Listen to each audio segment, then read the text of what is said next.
This is Premier Sports Fan Center. My name is Milan Benue. Don't forget to subscribe. Alpha.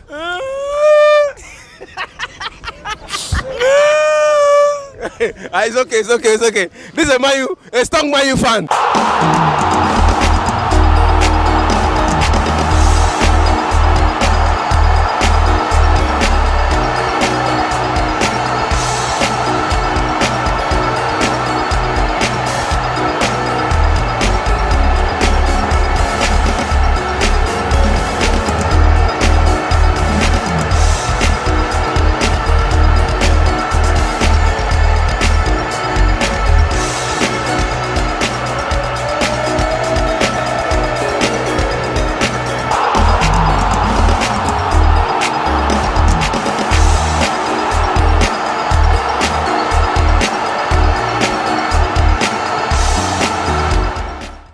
Versus Zurich.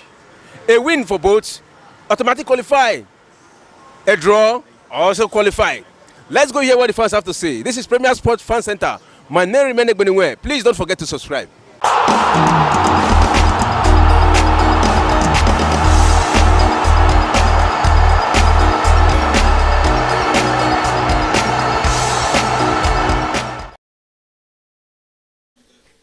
All right, you are welcome to the Premier Sport Fan Center show.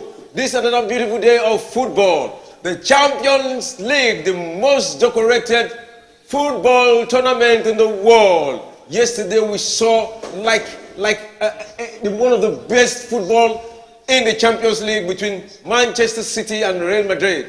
Today is another second leg of the semi-final, and that is the match between the two Milans, AC Milan versus Inter Milan. Is going to be a cracker. Today we'll be touching the matches played yesterday, Real Madrid versus Manchester City, and today we'll also be talking about a live match between AC Milan versus Inter Milan. What a cracker is going to be. Don't go away, stay with us. The match is already on, and it is 1 minute into the first half. Before we go talking about the match, let me quickly introduce to you one beautiful analyst in the studio. I don't want to call him octopus because I should not be calling him octopus. He's not an animal. But anyway, a man that always predicts football and he tells you football the way it is. And it's no other person but Mr. Adeyemi. You are welcome to the show. Thanks for having me. All right. Thanks for having me too. The match yesterday was a cracker. A very beautiful match. Yes. I don't know how to describe that match. The match between Manchester City, I expected it, but it was beyond my expectation. What I saw yesterday, it was a beautiful football, a beautiful day for football. Yeah. A lot of football fans, we were talking about that match. But we're going to talk a little about it today and also talk about this match today. So, Mr. Yemi, what do you have to say about it? What do you have to say about the match displayed so far? Yesterday, and what are your expectations in this match today? Yesterday's game was an art. It was football made from a very, very unique and lovely angle, perception. It's a game whereby you don't want to take your eyes off the screen because you might miss a particular action. And watching football, you prefer to see it first than the replay. Yesterday's football was end-to-end stuff. The two teams were playing like a roaring lion, seeking room to devour. And it was just an end-to-end stuff. I loved those kind of games renew your love for football.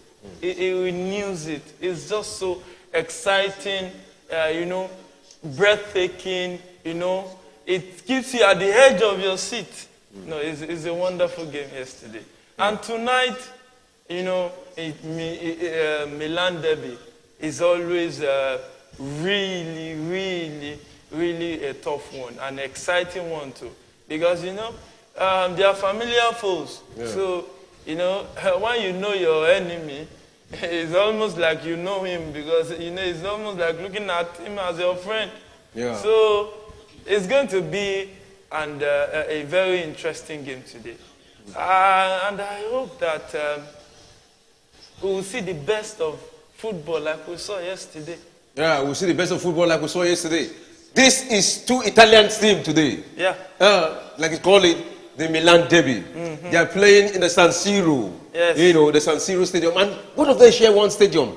That's, I don't know, nobody's home, nobody's away, technically. But we can say it is AC Milan's home right now, because according to the arrangement. But technically, they share the same, because this very particular stadium is in the center of the Milan. And both of the two teams share it in Italy. Yeah, they share it, but what will change is the percentage of fans. So when, like today, AC Milan is at home. AC Milan, we have the highest share of the fans in the stadium. Yeah. Then when it's Inter Milan's time to be home, Inter Milan, we have the fair share, the highest share of the fans in the stadium. So that's practically how it will go down. All right, that's practical. What tactical formation are they playing today? Can you just briefly give us the tactical formation? And Inter Milan, you know, the usual Inter Milan formation that they have been playing lately, a 3-5-2 formation. And you know that there's something about that formation. When they were struggling, Filippo Inzaghi, their coach, had to pile up the midfield. So when he piled up the midfield, they started raking in results. You know, they defeated Roma and one or two other teams too. They defeated some, even defeated Juventus in the cup competition. So it really came through for them. They are playing a 3-5-2 formation with Magnum in goal, Calabria with Onana in goal, for Inter Milan. Onana in goal, Bastoni, Acerbi, and Damian. You know Damian from Manchester United, and he has been of good input for Inter Milan. You know some players, when they play in a particular league and they switch, all of a sudden, you see that they start picking. Maybe it's the type of game they play in that league. And Damian is one of those players. Was not really a regular for Manchester United. But, you know, got to Inter and blew some. Mkhitaryan, we know Mkhitaryan from the Man U days. When he was exchanged for Alexis Sanchez. And, you know, when they swapped and he went to Arsenal, from Arsenal to Roma, and now he's playing for Inter Milan. So, and you know, he has a wealth of experience. So his experience too will come into play. Then there's Calhanoglu, the guy that came from AC Milan.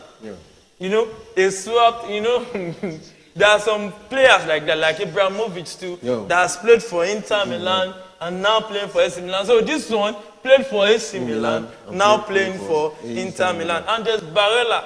Barella is this guy from Italy. You know, he's one of the best prospects in the midfield right now. They just showed Shevchenko and Novak Djokovic, the tennis maestro, the tennis legend.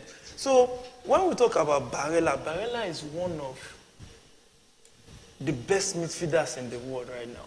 But he's not really getting that shout. He plays for Italy. Very flexible, very good on the ball. You know, when he holds the ball, you find it hard to dispossess him of the ball. And there's DiMarco too. DiMarco has really come in handy. And the goal! Inter Milan have shocked AC Milan. From a corner kick. Dzeko. Edin Dzeko. That's a very beautiful one. Wow.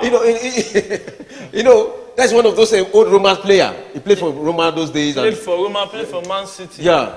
So he has really... And he was part of those people, those Roma that did one of the most wonderful comeback in football. Yeah, he was that, a part that of defeated Barcelona. Yeah. He was one of them. And look at the beautiful goal he scored today. And you know, Dzeko is left-footed. He was marked, but you know, look at that. He's aging graciously, actually. Yes. It's like the old wine. Yeah. You know, the older it gets, the better it is. Better he is. You know, that's a beautiful goal. I don't think there's any doubt. You can see it on his face. He's aging great. You know, that's what experience brings. Yeah. Theo Hernandez didn't really stay on him very well. That was why when that corner came in, he should have, you know, his position. He allowed Dzeko to use his height to overpower him. You know, he used his height, gave him that hand, you know, Theo Hernandez lost balance. Yeah. And he was able to just put that ball at the back of the net. Easily, it was just an easy goal. Defensive error, I would call it. But any which way, Inter Milan is up at the 8th minute of the game. Yeah. So, football, it's still 90 minutes. There's still more to come. So, as I was saying, DiMarco too has been really vital for them. Then we have Lautaro Martinez, the World Cup winner from Argentina. And the goal scorer, Edin Dzeko. Yeah. What more can we say about Dzeko? It's just, you know, when you see players like this that now play for countries that are not well known for football. He plays for, I think, Bosnia and Herzegovina in Europe. So, you know, they don't, you know, they are not that. It's like Haaland playing for Norway. You understand? Yeah. So, like Odegaard playing for Norway. So, they don't really have that name. Like, you remember George Weah then playing for Liberia. Yeah. So, it's like Ryan Giggs playing for Wales, which explains why I don't think he played the World Cup throughout his whole career. So, it really is really a big thing we need to talk about. And their goalkeeper too is Onana, the Cameroonian goalkeeper that left their camp unexpectedly. If you remember then, when he had issues with their coach, their legend, I've forgotten his name right now. I think was it Robert Song or there, but can't really remember right now. So it's just a lineup that is silk, sweet, and Onana is a ball-playing goalkeeper. And to AC Milan played a 4-2-3-1 formation. Many call it diamond form. Oh! And there's another goal! Inter Milan is too What a shocker! You know, You we just talked talked about him. Mkhitaryan. Experience will come into play. Okay? You know, I think I told somebody that the only reason this AC Milan defeated Napoli was the absence of Osimhen in the first leg. Yeah. Because it was just fate that just ruled them out. And Inter Milan is 2-0 up. First goal by Edin Dzeko, and just now, he just made it 2. Look at that cross. They both, look at it, the both goal came from the left wing. Yeah. From the left wing. You know, look at it, Mkhitaryan. One-on-one, nobody, there was no defender. Had no chance. You know, prior to this match, I expected Inter Milan to win this match. But I never expected this goal to come so early. Easy, right? And look at it, this is what many is it? This is just the... this is just 10 minutes. The 12th minute. 12th minute. And just the 12th minute. 12th minute, and already having 2 goals. Yeah. You know, the 12th minute, and it is 2 goals. Yeah. You know, prior to this match, I knew very well that Inter Milan, because if you look at their head-to-head, the last 5 matches, Inter Milan won them 3 times. They drew 1, and AC Milan won 1. Even this AC Milan team has been like not so confident. Yeah. Like, it's not a team you want to put your money. They've been off and on. They've not been consistent. So when you see what is happening, it's actually predictable. They win this, they go and lose scandalously. Even in the league, you see what has been happening. So they just win this one, lose scandalously. But in this kind of games, there's no first leg, there's no second leg actually. Because it's the same ground. You understand the grass. It's just the number of fans that will change. And they play in the same city actually. So it's still football, there's still time. AC Milan can come back into this. We've seen greater comebacks. We've seen Liverpool come back from a 3-0 Yeah, but for so far so good. From what we have seen playing so far, what have played out so far, can you just tell me one good thing that you have seen in the Inter Milan squad that is bringing out this positivity? What I just see there is the midfield. The coach packed the midfield. And you know midfield control games. So when you pack if you check now, one of their midfielders ran into space, which is Mkhitaryan, and got the second goal.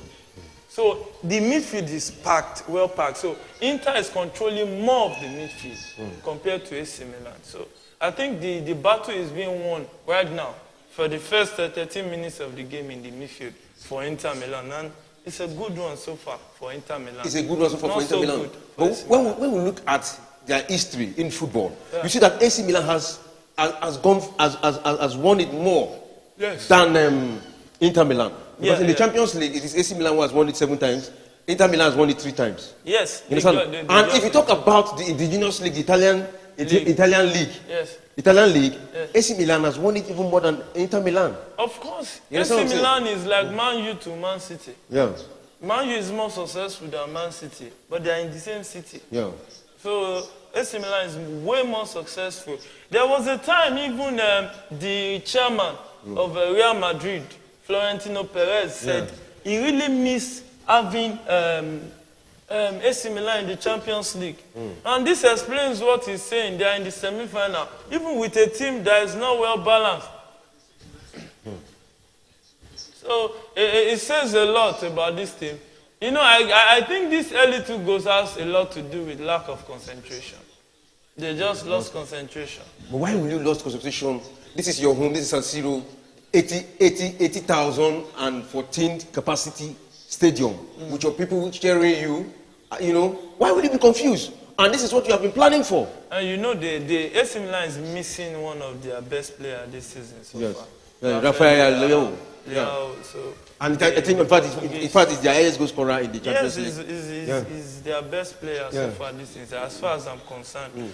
And you know, AC Milan started with a 4-2-3-1 formation. Some people called it diamond formation, with Magnan in goal, Celebria, Kia, and their centre back, the guy plays for Denmark. You know, he's Denmark's captain. And he's really a solid guy for them. Tomori, the guy they brought in from Chelsea. And that is all! That would have been the 3rd goal! Oh. When he hit the woodwork, another opportunity! Whoa! And that is no! Oh my God! That would have been the 3rd goal! What a cracker! Man. That's Barella, actually. The Inter Milan, they are ready for this match today. Of course, they want to hit AC Milan. Oh, look at that! Look at that! That was a well-struck goal. Oh my God. Wow. You know, this to me we are expecting more goals in this match. Yeah. We expect to see more goals. We expect to see 2.5 in this very particular match. Yeah. And if you look at the odds given to Inter Milan to win this match, you're having 2.23 odds to win this match. Yes, they are the favorite. They're the favorite to win this match, but they are playing away. Yeah. It doesn't matter. It doesn't matter actually. In what, you know, 2 seasons or how many seasons ago, they chopped off the away goal. Yeah. Meaning it's not really relevant again in football of today. Because you can go away and win, and it's just like, what's the difference? So I think in football now, I don't care about. There are some people, you know, you understand how to use your own, but in this case, being in Milan, they'll be using the same stadium. It's not really a normal away situation for them. It's just a 2-legged affair. Yeah. So AC Milan played the 4-2-3-1 formation. Theo Hernandez on the left. And we have Krunic and Tonali. Tonali, the Italian international. And they have Salem, Benassia, and Diaz. Diaz, the guy they got on loan from Real Madrid. And they are planning to renew the loan or even to buy him out. I don't know if Real Madrid will want to sell, because that guy's future is bright. No. Benassia now is looking more like he won't be able to continue. And they already substituted him from Junior Messias. Now they've lost Benassia. Now Leao too won't be playing because he's out injured. Then Giroud is up front. So, you know, it's just like what happened to Napoli is happening to Milan. Their key players are not in this game, so it's advantage to Inter Milan. But look, if you look at it, you know, I want to give it to the Italian Serie A this season. Yeah. To tell you that they've really done well. 3 of their teams were in the quarterfinal. Yeah, you understand? 3 of Italian teams were in the quarterfinal. You have Napoli, AC Milan, and Inter Milan. To me, that's not more of how good they are. It's more of they've been lucky at the edge of the draws. If you look at it, who did AC Milan play in the round of 16? They played Tottenham. Yeah. Who did Inter play? But everybody that all the clubs that qualify for the Champions League, they are not ordinary teams. You understand? Teams are better. I know teams are better, but for you to qualify for the Champions League, it means that you are part of those strong teams. It depends on the kind of league. You can't tell me Celtic because they are tops in fifth, sixth, seventh team in Premier League. We defeat Celtic silly. We beat them silly. You understand what I'm saying? Yeah. They beat them silly. So you can't compare. Champions are greater than champions. You can't compare. Okay, Madrid is currently second or third in La Liga. Will you say because Napoli just won the Serie A, Napoli is better than Real Madrid? So it's just a function of the kind of league that you are playing in. And what has really worked for Italy this season, they've been really lucky with in the draws. They've been lucky. Who did Inter Milan play in the quarterfinal? They played Benfica. Yeah. Who did AC Milan play? They played a rival that they know very well, which is Napoli. And Napoli was missing a lot of key players. So when you look at those factors, you see that, okay, imagine they draw this AC Milan, Inter Milan against Man City. Or even against Chelsea.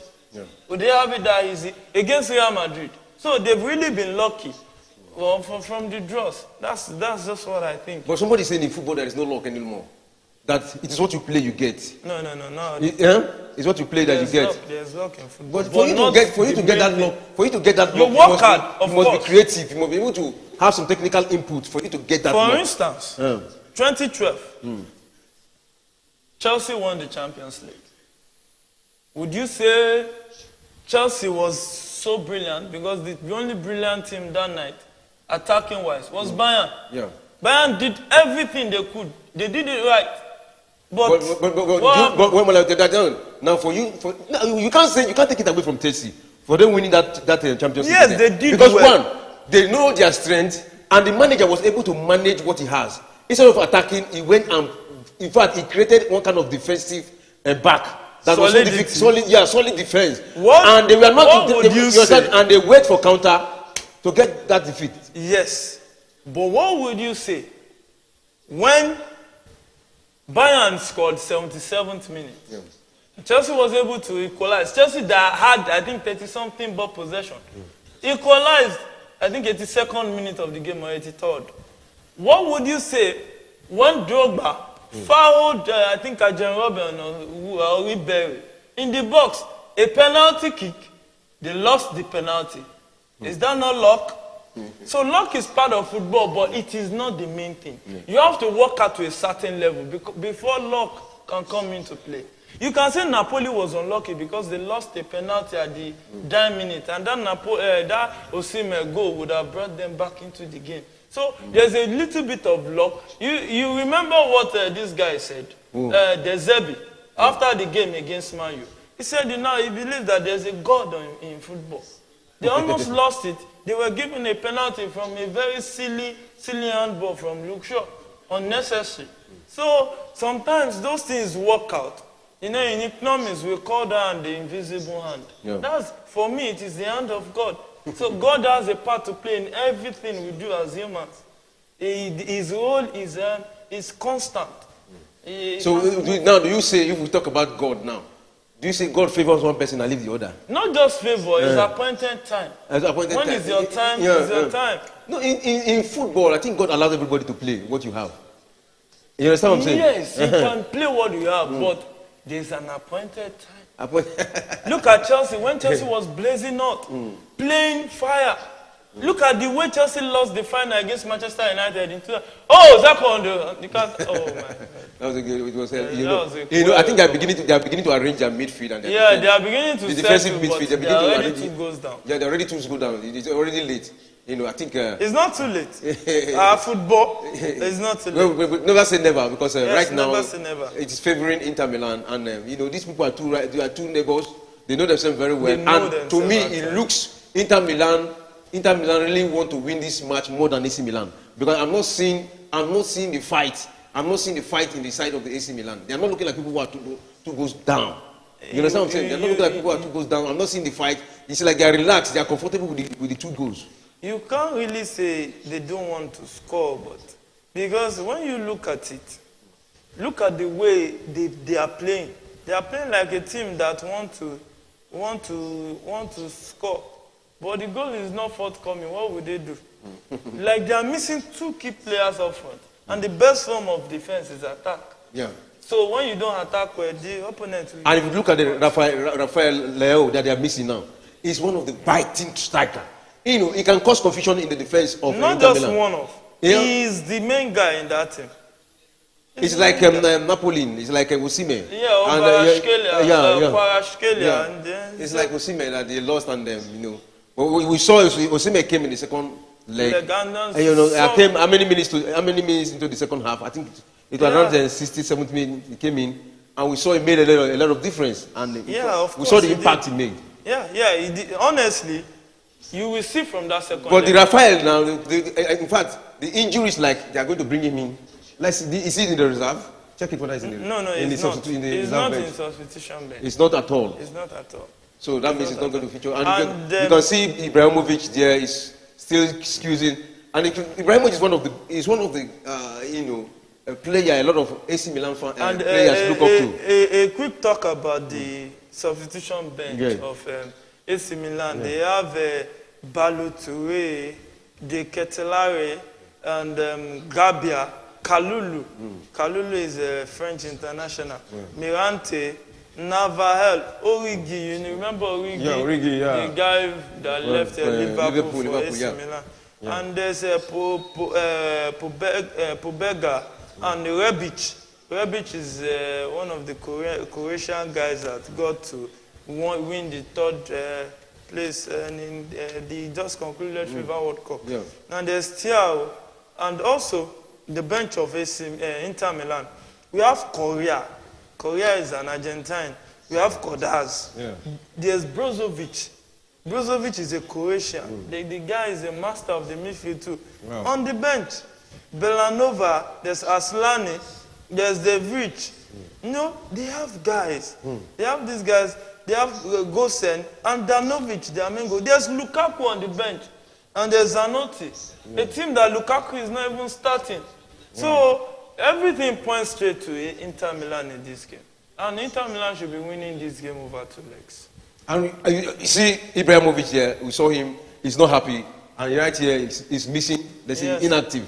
Yeah, can you just talk about Ibrahimovic's impact he used to make in the AC Milan team? Yeah, you know, right now, Ibrahimovic is mainly like big bros. Yeah. The senior man in the team, just encourage them, you know, cheer them up, you know, all those kind of backroom playing role. Yeah. And so that's practically what he's doing lately, because he's way out of age. I just think they're just giving him a pension contract. So just, you know, be there, encourage the other guys, make sure they are in shape. Not really in shape, but mentally, psychologically, encourage them. Let them, you know, there's something that comes on you when you see a guy that has been there, done that. Yeah. Yeah, so it encourages you to even do more. So that's just what it is. And let's talk a little bit about the Italian Serie A. Yeah. You know, Napoli, they've won it already. And these two teams, Inter Milan, they're following themselves. Inter Milan is in 4th position. And the AC Milan in the 5th position. Yeah. In the 5th position. And if you look at the gap, it's just 1 point that Inter Milan is using to lead. Yeah, I think Inter Milan is having 63 points, 64 points, where AC Milan is having 63. Just 1 point difference. And if you look at it, Osimhen still lead the top of his scorers. Yeah, and last week, this week, day before yesterday, the president of Napoli was saying that they're not going to sell Osimhen. But if you are Osimhen, will you go to be sold, or will you remain in Napoli? Is on that contract. No. So if the owner of Napoli says he's not going, he's not going. He's not going. But is it not the best time for him to leave now? It's not about him leaving now. No. When they asked Osimhen, he said it's too early to talk about that. Yeah. He's not ready for that conversation now. Right. They just want to savor the moment and enjoy it.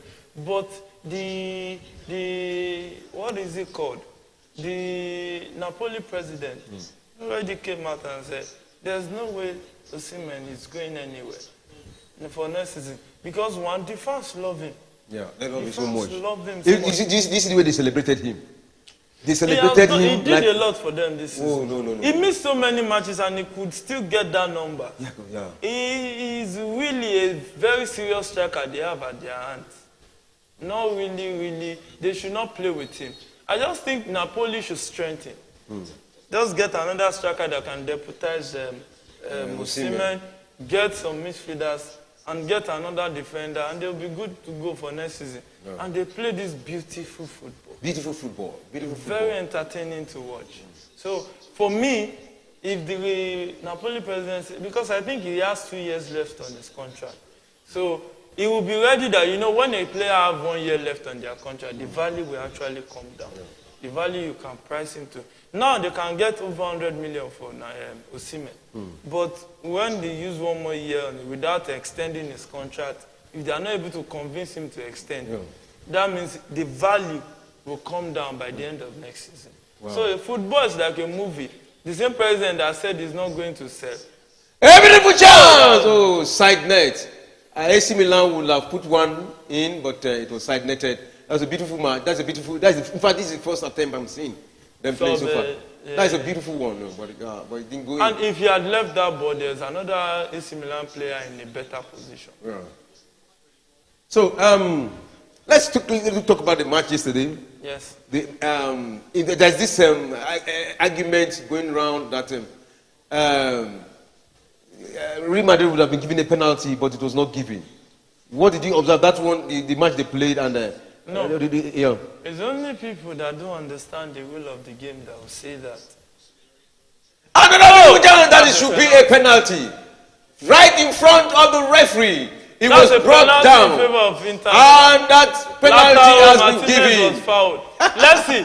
The referee is about to bring out a card. We just hope either yellow or red card. Let's see which one he will give. Right in front of the referee. Yeah, it's clear to see. From a distance I can see it.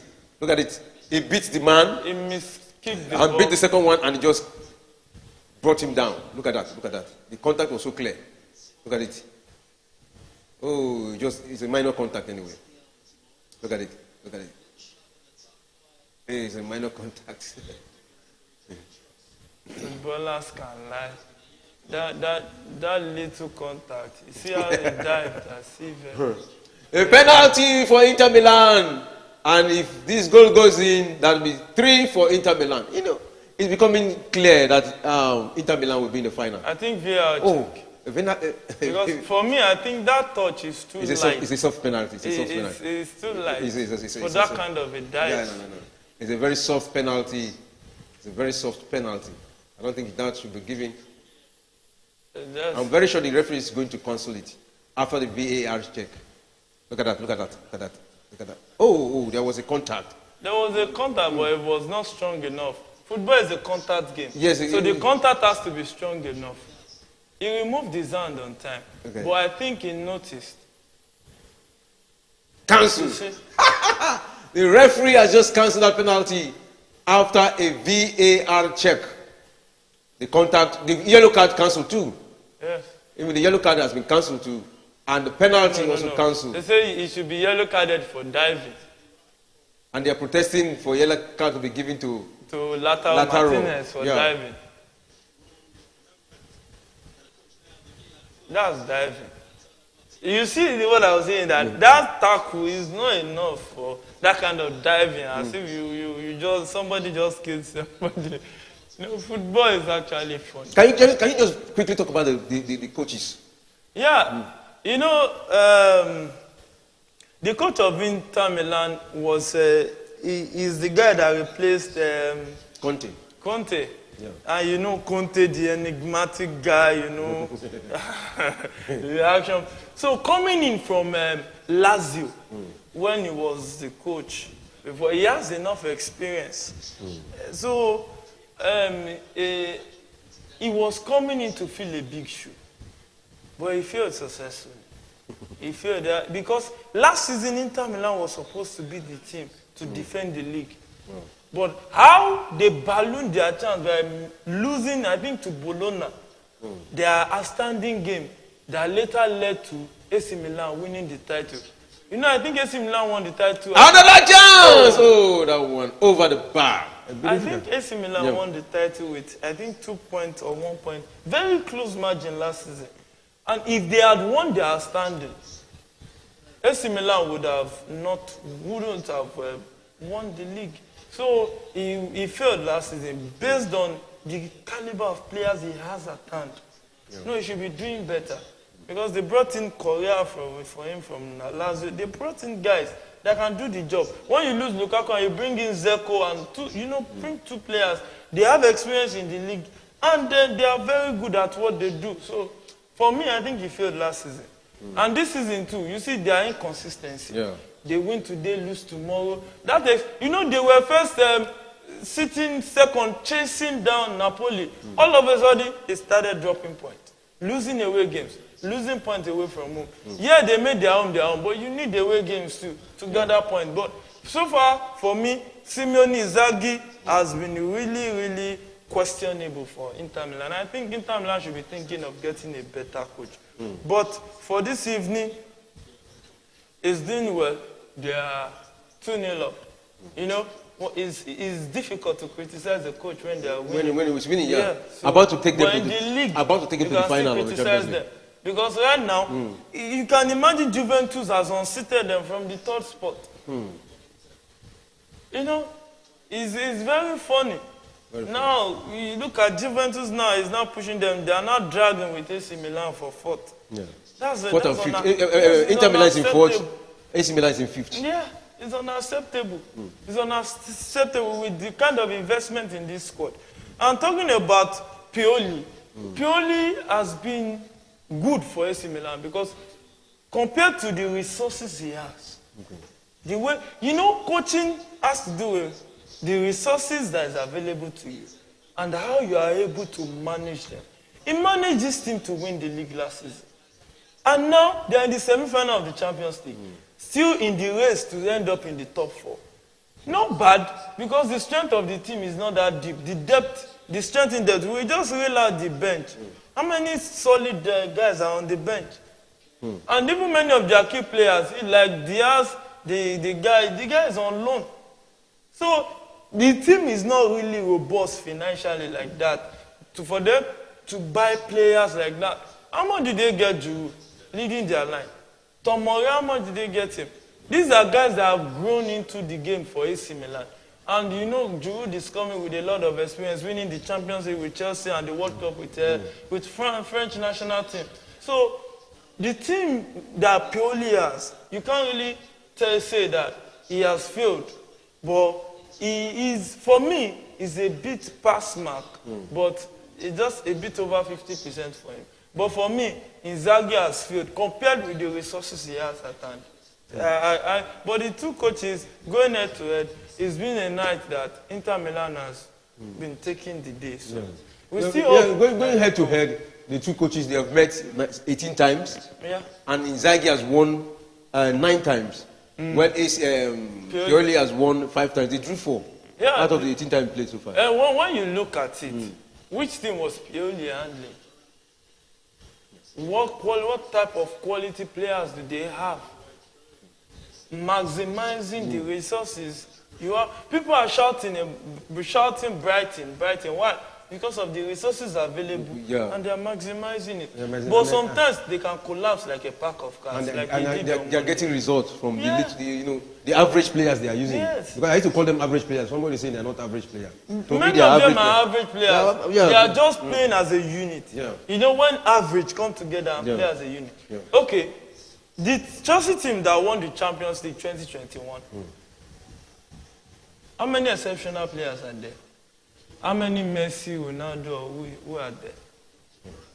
In Man City, you single out De Bruyne. Who can you single out up front? They were just playing bunch of players that were just a bit above average. The only exceptional player I can see is not in the attack is Kante. But the others, they played for each other. And before you know it, the Champions League was on. They were efficient, not exceptional. But efficiency can win you trophies too. Doing the right thing at the right time. So it really works. That's one of the things working for Brighton. So far so good. That's one of the things working for Brighton. Right now it is the 39th minute into the first half, and it is 2-0 in favor of Inter Milan.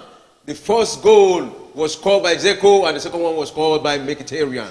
And so far, that is where it is. And from the midfield, both teams are just playing, dominating themselves from the midfield. I think so far so good. After the second goal, AC Milan has been able to come up with something. Yeah, you know, in football, when you concede like that, you always want to respond. You want to give your fans something to cheer. So if they don't respond well, you will see 60-something, the fans are leaving the field. That's not a good thing to see. You can see the way Tottenham lost scandalously at Newcastle. They had to tell the fans that the players came together and said they will refund the money because the kind of negative PR Conte gave them. After the game they drew, I think against Southampton or who, they drew that game. So that they lost scandalously. As I explained that Conte was right. So, you know, to just cover the shame a little, they had to say they will refund some of the. So you don't want that to happen in a semi-final of the Champions. So you just have to fight back and rally back. But the fans also understand that they are missing their key man, their main man, Rafael Leao, which would have kept a lot of Inter Milan players on the back. Yeah, because the best form of defense is attack. So we were saying something before something came up. Yes. We were talking about the penalty protest yesterday, the penalty process. And, a lot of people were saying it's penalty, a lot of people were saying. So what do you have to say about that? It is the rule of the game that matters. Good. One thing I've noticed is a lot of football fans don't really understand the rule of the game. When your hand is in a natural position, as a human being, you can't cut off your hand. So you take your whole body into the field of play, and you play football with your whole body. You need your hand to move for you to pace. So now, when you are trying to block, and your hand is in a natural position. What is natural position? When it's with your body, not a bit far from your body. Go and check all the foul yesterday. Is it that the hand is here? You understand? The only foul they caught in the box was Benzema, and his hand was way high. You understand? So it is the position of the arm. That is not just, the boy hit the arm, it's a penalty. No. Where is the arm? Where is the position of the arm? So that explains it. So that's why the referees were spot on, not a penalty. They were spot on according to the rules of the game. According to the rules, and it was actually correct. It was correct. So even you can see that even Madrid, if it was a foul, Madrid themselves, the officials, the coach, the Madrid coach, will come out and say it. The only thing they were saying was the ball was out that later led to the goal. So apart from that penalty, how will you rate the referee yesterday? The referee was spot on. The only challenge he had was, you know, the ball that led to Man City's goal was out of play. But that's not really his fault because the linesman didn't flag it. The VAR didn't check it. And who can blame the VAR? Because the game already went out. And Madrid collected possession back just for Camavinga to lose it again to Rodri. So you can't really fault that. But all in all, the referee was spot on with his decision making yesterday. Okay, then rating the players yesterday. A lot of people were talking about De Bruyne, that it was spectacular. But personally, I saw Rodri as one of the man of the match, you know, because he handled that midfield like his father's home. You understand? So what do you have to say? You know, the game yesterday is just when you have a good football game where the two teams played very well. It is very difficult for you to single one man out. But there are extras, there are statistics in the game too. And I think one of the things that enhanced De Bruyne being the man of the match was that goal. That beautiful, well-struck, well-hit goal. But when you look at it, the players on the both team, who can you say was bad yesterday? But even the goalkeepers, those goals, there were nothing they could do about it. You can, Rafael Leao lost his patience. The guy is not comfortable. He's not comfortable, because it's not going to be in the final. The way you see it now, it's not going to be in the final. And it's just there, and it's not happy. Even you can see it in Abramovich's face. He also is not happy. Probably he's not playing with them, but his spirit. He wished because you know, he has made a lot. He has added a lot in this team.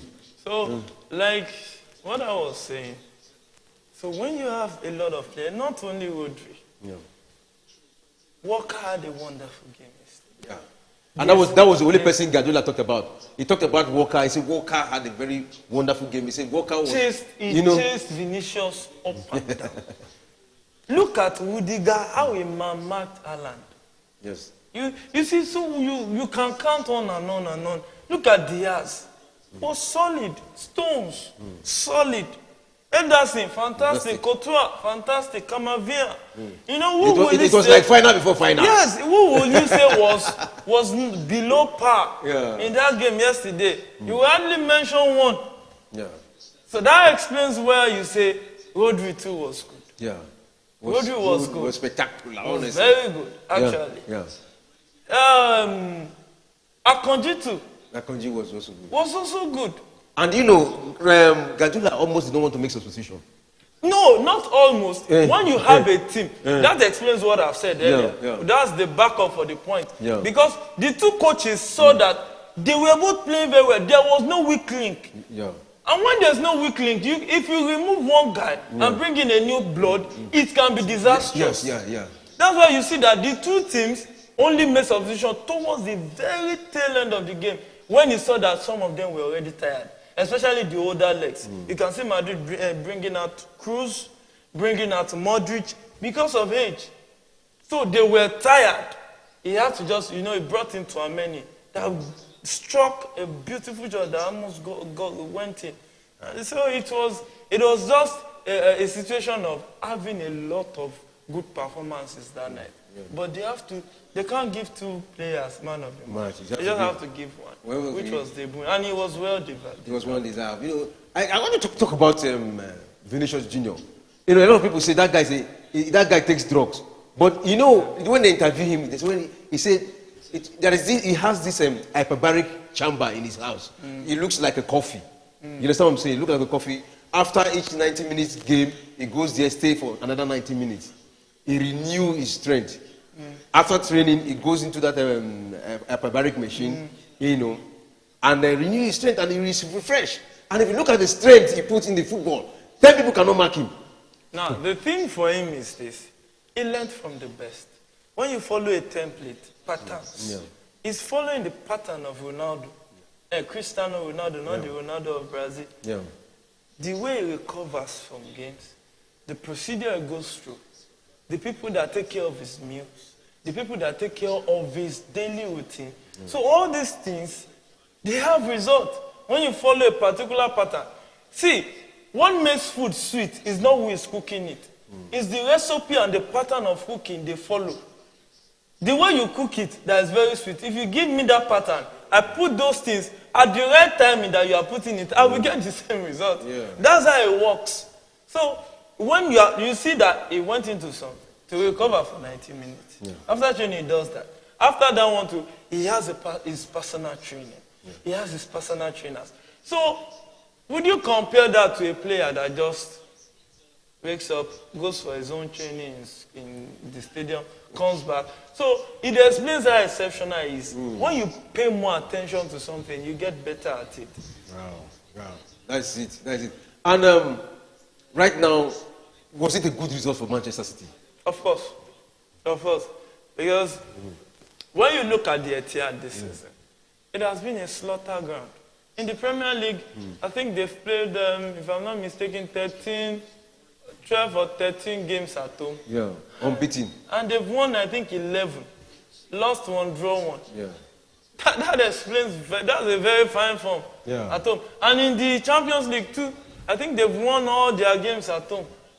So, Etihad is a slaughter ground. The same thing, they went away at Leipzig.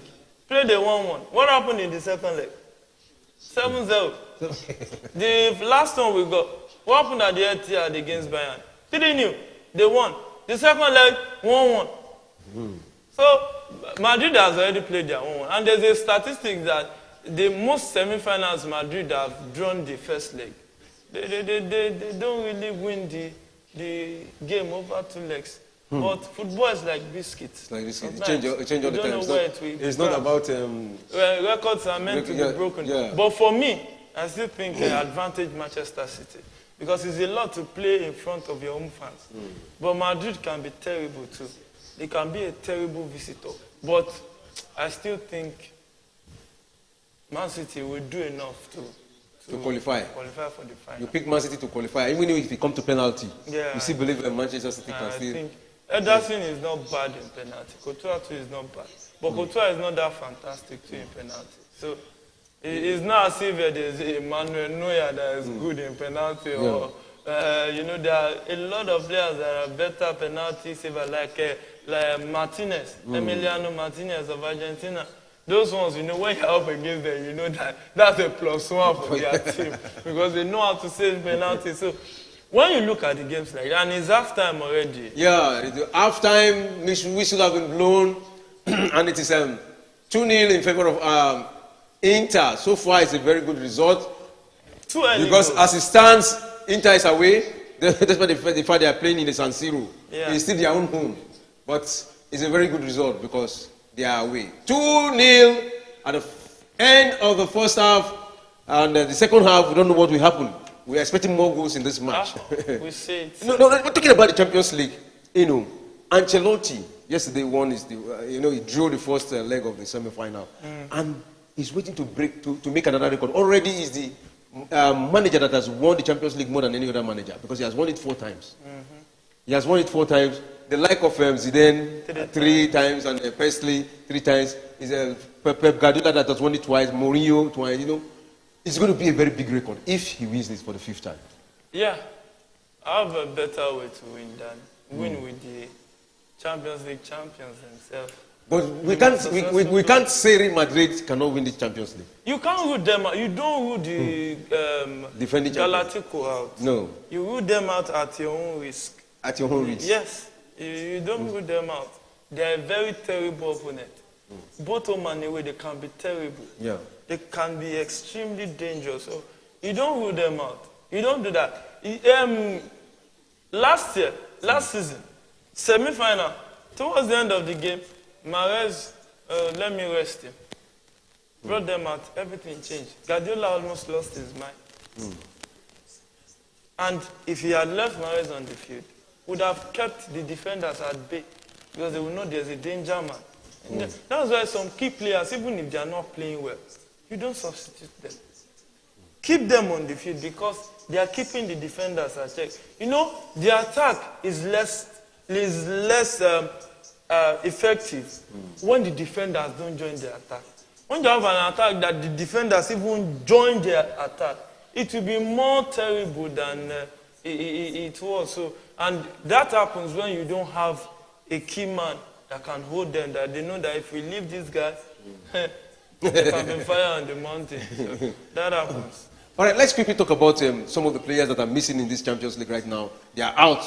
People like Mbappe, Messi, Ronaldo, they are nowhere to be found. But right now, talking about Messi, Al Hilal, they are almost rounding up signing Messi. I thought Barcelona was going to. That's a rumor. That's a rumor. That's a rumor. But they're almost rounding up for 300. 400 million per year. Yeah. No, it's still a rumor because Messi has said it, and his camp too has said it that until the end of the season, that's where they will talk about the future. That right now, he just want to concentrate on playing his football. And at the end of the season, they will decide. 400 million is a lot. It's tempting. That was double of what Ronaldo is signing. Yeah. And even Ronaldo was just gifted I think 21 karat gold motorcycle during the week by the ruler of the Saudi kingdom. So, there's money everywhere in Saudi now. They are one of the highest beneficiaries of the ban on Russia. Russia-Ukraine war. Yeah. The ban on their oil. So on the Russia oil and gas. So Saudi is actually cashing out big time. Extremely high level of cash out. So that's why you see that they have money, excess money, so they can throw money everywhere. And their citizens are actually enjoying. So they have the money to spend. So let's talk about some of the players that have broken record this season. people like Erling Haaland, Osimhen, and the rest of them. Yeah, good for Osimhen. Broke the George Weah record, scoring the 47th goal. Highest goal scoring African in the Serie A. Yeah. Sweet, good, but we hope he sets better records. Breaking that in 3 years is not so fantastic, but not so bad. So we hope he does more. Have this kind of season. Like he's the top scorer in the yes, with 23 goals. goals. With 23 goals, but this man is coming behind him, 19 goals.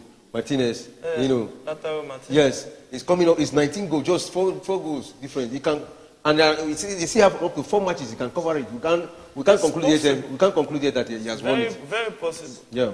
Very possible. Just 4 goals, and he will catch up with him. Catch up. So I was telling you earlier this season that Napoli should have given the penalty duties to Osimhen.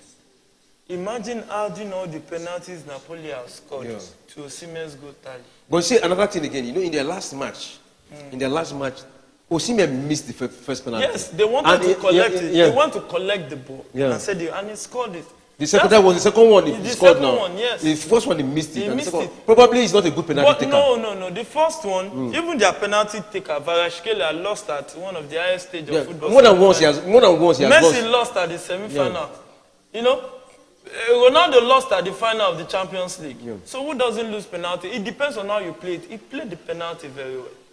But he missed it. People miss penalties. So that's not... and he played the second one, means he has learned from his mistake. So I don't see any reason why they don't give him the penalty to play. But maybe it's his decision, I don't know. But I think they should be doing better with that. He should be adding to his goal tally. And I don't think he should be resting him now. The season is off already. So let him play and try to feed him so that he can score more goals and get his golden boot.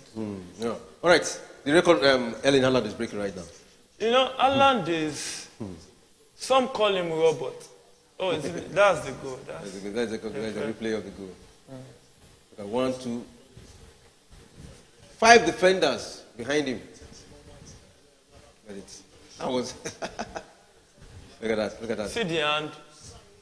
Look at it. He used the height on him and he allowed. Once you allow a striker rest on you, you are half off.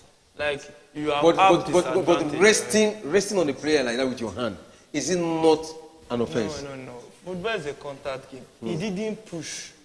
But he was resting his hand on his shoulder. Not like he was resting it for him to fall. But they were both trying to balance, but it was in a more comfortable position.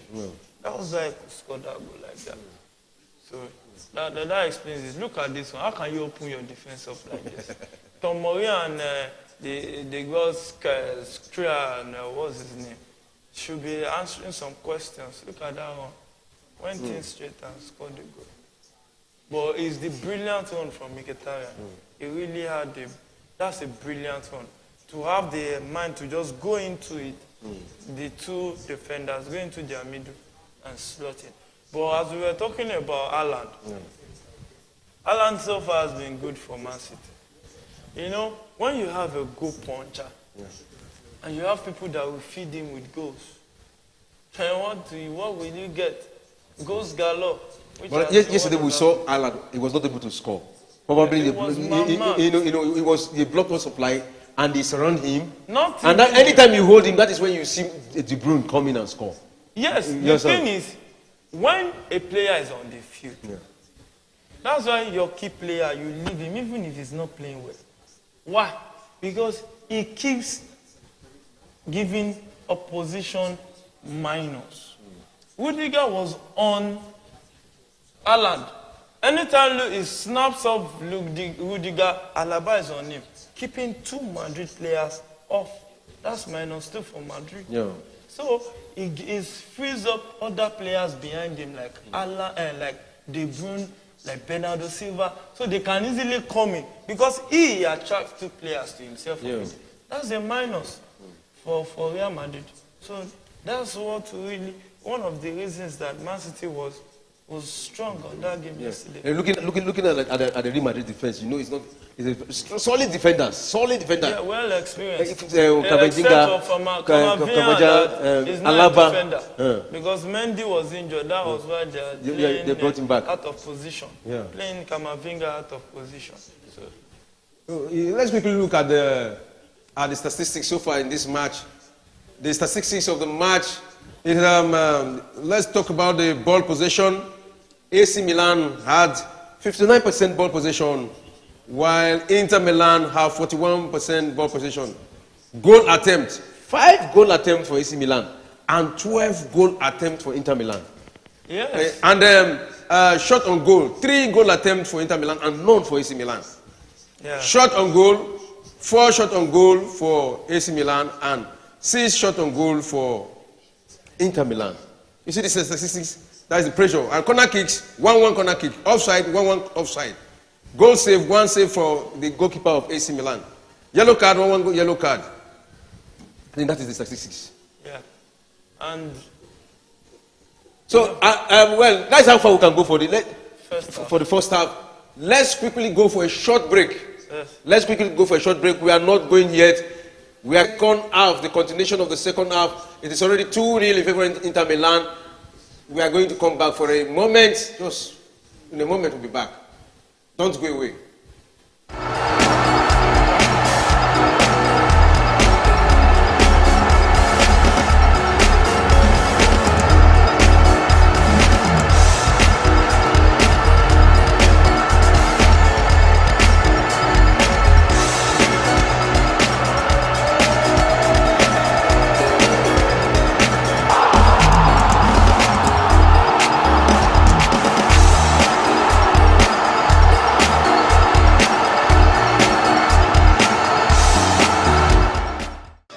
The teams with the biggest fan zone in the world, Chelsea versus Manchester United, they're about to start their match. And it has been a lot of talking between the fans, Manchester fans and Chelsea fans.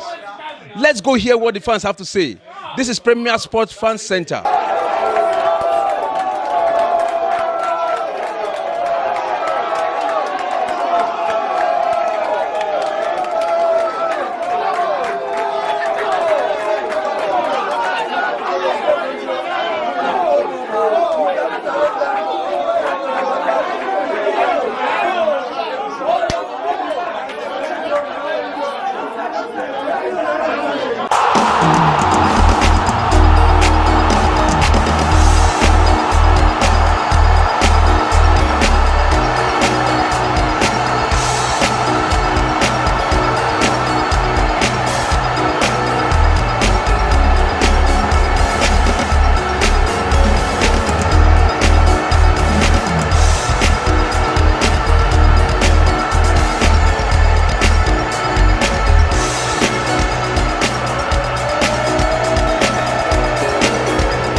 There are 2 chances, just as you said. Aubameyang was clear to give him the ball and he could have scored. At least he could have given, even if he didn't score, at least give him the ball and have a chance to score. And you will always so selfish, you play the ball out, understand?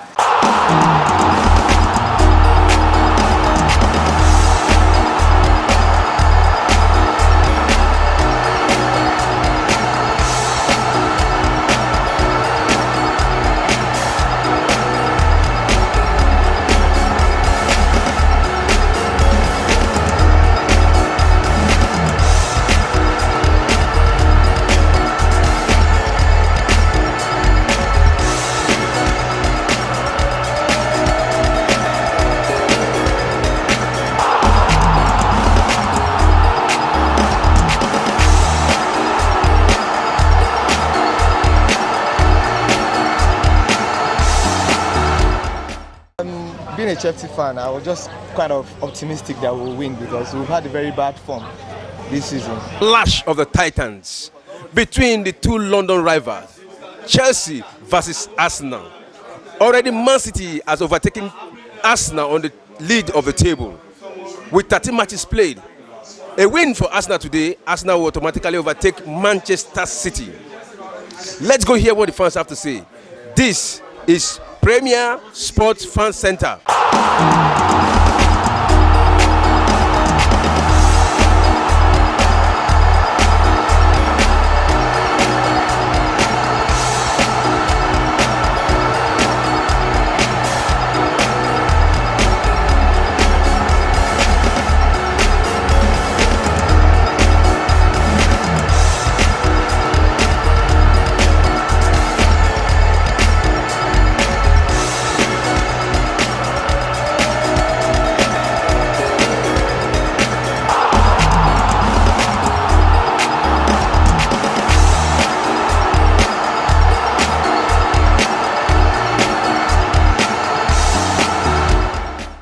Yeah. Okay. Chelsea is coming back, whether they like it or not.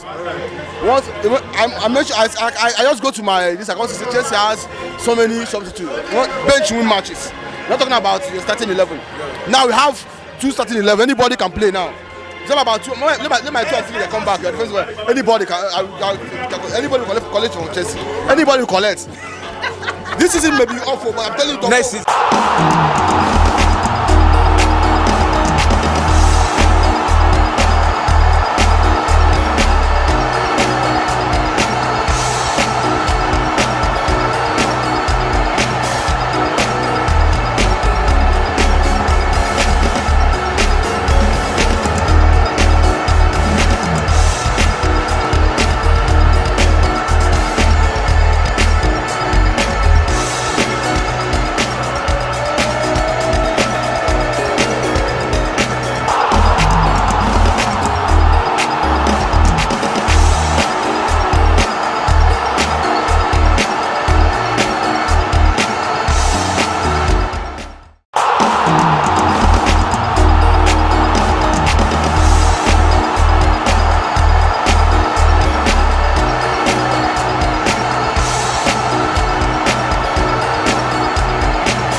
This is Premier Sports Fan Center. My name is Milan Benue. Don't forget to subscribe. Alpha.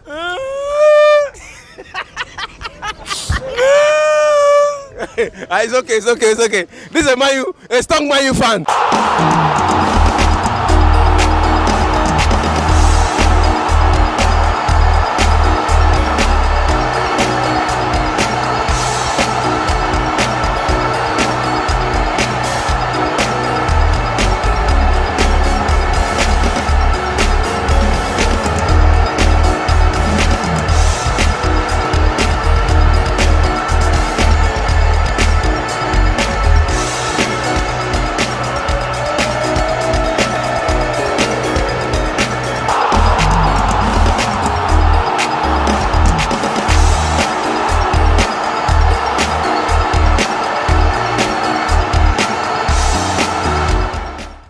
Versus Zurich. A win for both automatically qualify. A draw also qualify. Let's go hear what the fans have to say. This is Premier Sports Fan Center. My name is Milan Benue. Please don't forget to subscribe.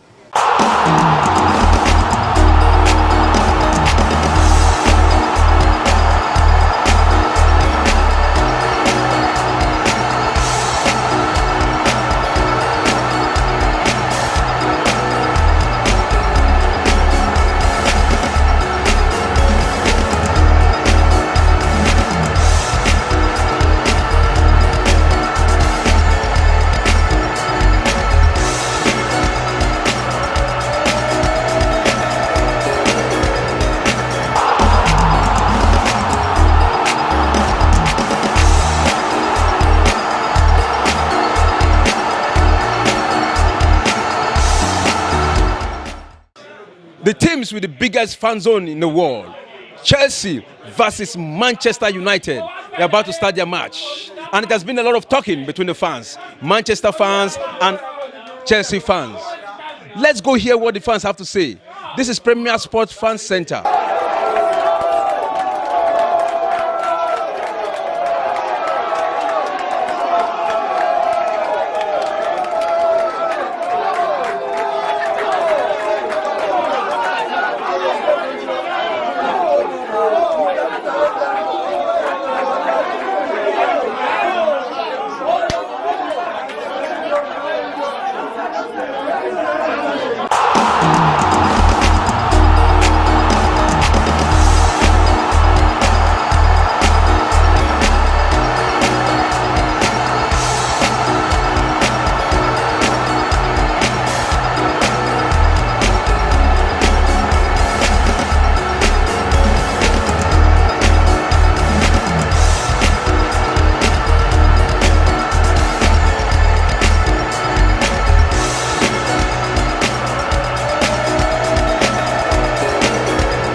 Come back to the second half of the match between AC Milan versus Inter Milan. 2-0, and it is the 48th minute. The second half just started. As you were saying, Mr. Adeyemi, welcome back. Yeah, thanks for having me. All right, so so far you can see how it's been played out. Can you let's quickly look at the reserve bench of the both side, and let's see what can play, what they have. From the reserve bench, I don't think AC Milan have a lot to hurt. They've already made one of their best substitutions they could have made in the first half, bringing in Messias for Benacer that was injured. So they don't really have strength in depth. Okay. Compared to Inter Milan, that still have Romelu Lukaku on bench. If you are Stefano, the manager, Stefano Pioloni. If you are the manager of AC Milan, what will you do right now? Which one, you are 2-0 down. 2, your team does not have the bite any longer. Yeah. What will you do? If I was Pioli, one thing I want to do is, I don't want to concede more. Okay. So, if I see that the goal was just scored because of imbalance, when they've not settled into the game. Yeah.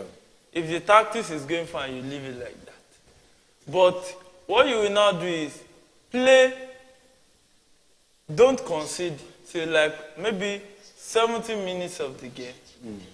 After that, remove a defender for an attacker and attack for the last 20 minutes. When you keep the opponent on the defensive foot, they won't really be able to attack you. But you can't start that too early in the second half. Second half, let them play the game plan. It was 2 early goals. I guess it's because they've not really settled down. So leave the possession. If they are lucky, they can get one back. Yeah. But if the game is still balanced, so towards the 9 minutes. A beautiful chance for AC Milan! No! That was a very poor finish from Messias, the substitute. Even Giroud was over the years we've seen, and Giroud. Look at that pass. Apart he from, should have gone into the box. One more touch. Why is he in a hurry? I don't know. Why is he in a hurry? He has the option. He will have moved past the ball. Another option was for him to pass the ball. But he didn't do that. It's not even to pass. One more touch, go closer to the post and aim at goal. That final touch was very bad. Apart from Rafael, who has scored more goals for AC Milan, the next is Giroud. Yes. With what Giroud is playing so far, are you okay? Are you happy with what he's playing? Players like Leao, they can take the ball from the back and go and score themselves. Giroud needs his team to score. He needs his team to play well, midfielders to feed him, to score. And here now you can see that Inter Milan is now controlling the midfield. Yeah. When they scored 2 in the first half, while Milan had the more possession, is they just relax to soak pressure. So if Inter Milan, they dominated the midfield, passes won't get to Giroud. Yeah. And if you don't feed him ball, how do you expect him to score? Yeah.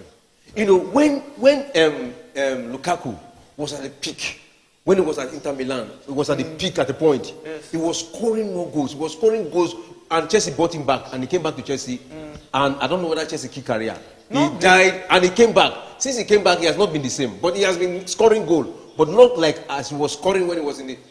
A beautiful chance! Oh no, that's a backflip. All right, yeah. Lukaku, when you talk about Lukaku to Chelsea, we put many of the blame he went to Chelsea. But Lukaku himself, was he not given time at Chelsea? How many goals did he score? Chelsea. A beautiful one! That would have been the third goal! That was a good save. Dzeko would have scored a brace. And that should be a corner kick. That's a corner kick.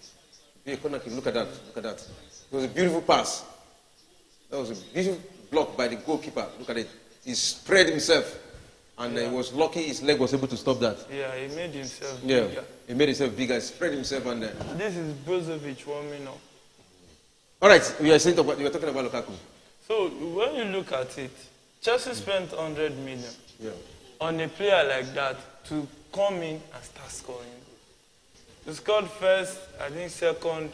Before you know it, he went up. And the tactics Chelsea was using to play him, he got to a stage, it was not really working with Tuchel. So Tuchel had to tweak things. Agents!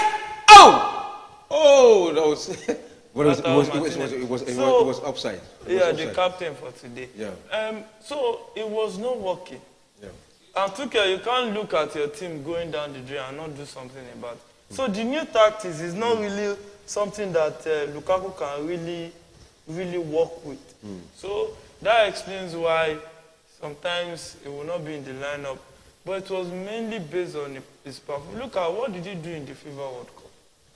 At least he has been playing in Inter Milan. What did he do? He was misfiring. One of the reasons why Belgium had to leave at the group stage. So you can't really blame them. He himself even dropped form. Yes, Chelsea has their... He too, he didn't cover himself in glory. Look at, since he came back to Inter Milan, if it's that very good, should have started scoring too many goals. But his stats in Inter this season has not been that bad, but it has not been fantastic either. So, you can't both him and Hazard. What is it called? The guy that Hazard. Yes, Eden Hazard. Both from Belgium, right? Yes. You know, it's like both of them, they are having similar issue here. No, not Hazard is not playing very well in Real Madrid, and he has not been used. All throughout the Champions League, all throughout the league, we are not seeing him. What is happening? The issue of Hazard in Real Madrid has a lot to do with injuries. Injuries upon injuries. But when he was at Chelsea, he was not getting injured. You understand? And he was even playing more football when he was at Chelsea. He was not. You understand? You can run. Remember the match he played against Arsenal? He beat 4 of the Arsenal defenders. They were lying on the floor, and he went to score. Yes. And he never got injured. You know, when you talk about Hazard, when you interview some players that play, he said he's this kind of lazy player training. He's very in Real Madrid or in Chelsea? In Chelsea. Even I saw a Mikel interview that he was saying Hazard is this kind of lazy. Just say balls, and just just give me the ball. And in the ball the weekend, he will score 2 goals. He will score this one. So, you know, it was really bringing in the results. So they could not really falter his training way. So, but in Real Madrid, it has been injuries upon injuries. He just won the Europa League for Chelsea before he left for Real Madrid. And it was injuries. From training, we go back to injury again. So, you know, and you can't hold the club like Real Madrid to ransom. They will move on. That's why they are Galactico. No player is bigger than a club that can let go of Cristiano Ronaldo at that stage. They just move on. They move on from him. And on another note, age is not really on his side anymore. So they just have to make do with young talent. And unfortunately for him, Vinicius has raised his game. Rodrigo raised his game. Asensio raised his game. So there's no place for him. The place for him has really shrinked. So that's why he's not getting much of playing time. Because I still believe if he's given enough playing time, he can still go back to the Hazard he knew. But when there's no playing time, what can he do? So you just have to take it. And when you interview him, he said he wants to just run down his contract and see what happens from there. All right. The top scorer of the Champions League right now, I think is Erling Haaland. Of course, with I think 11 goals. Yeah, 12 goals. 12 goals, yeah.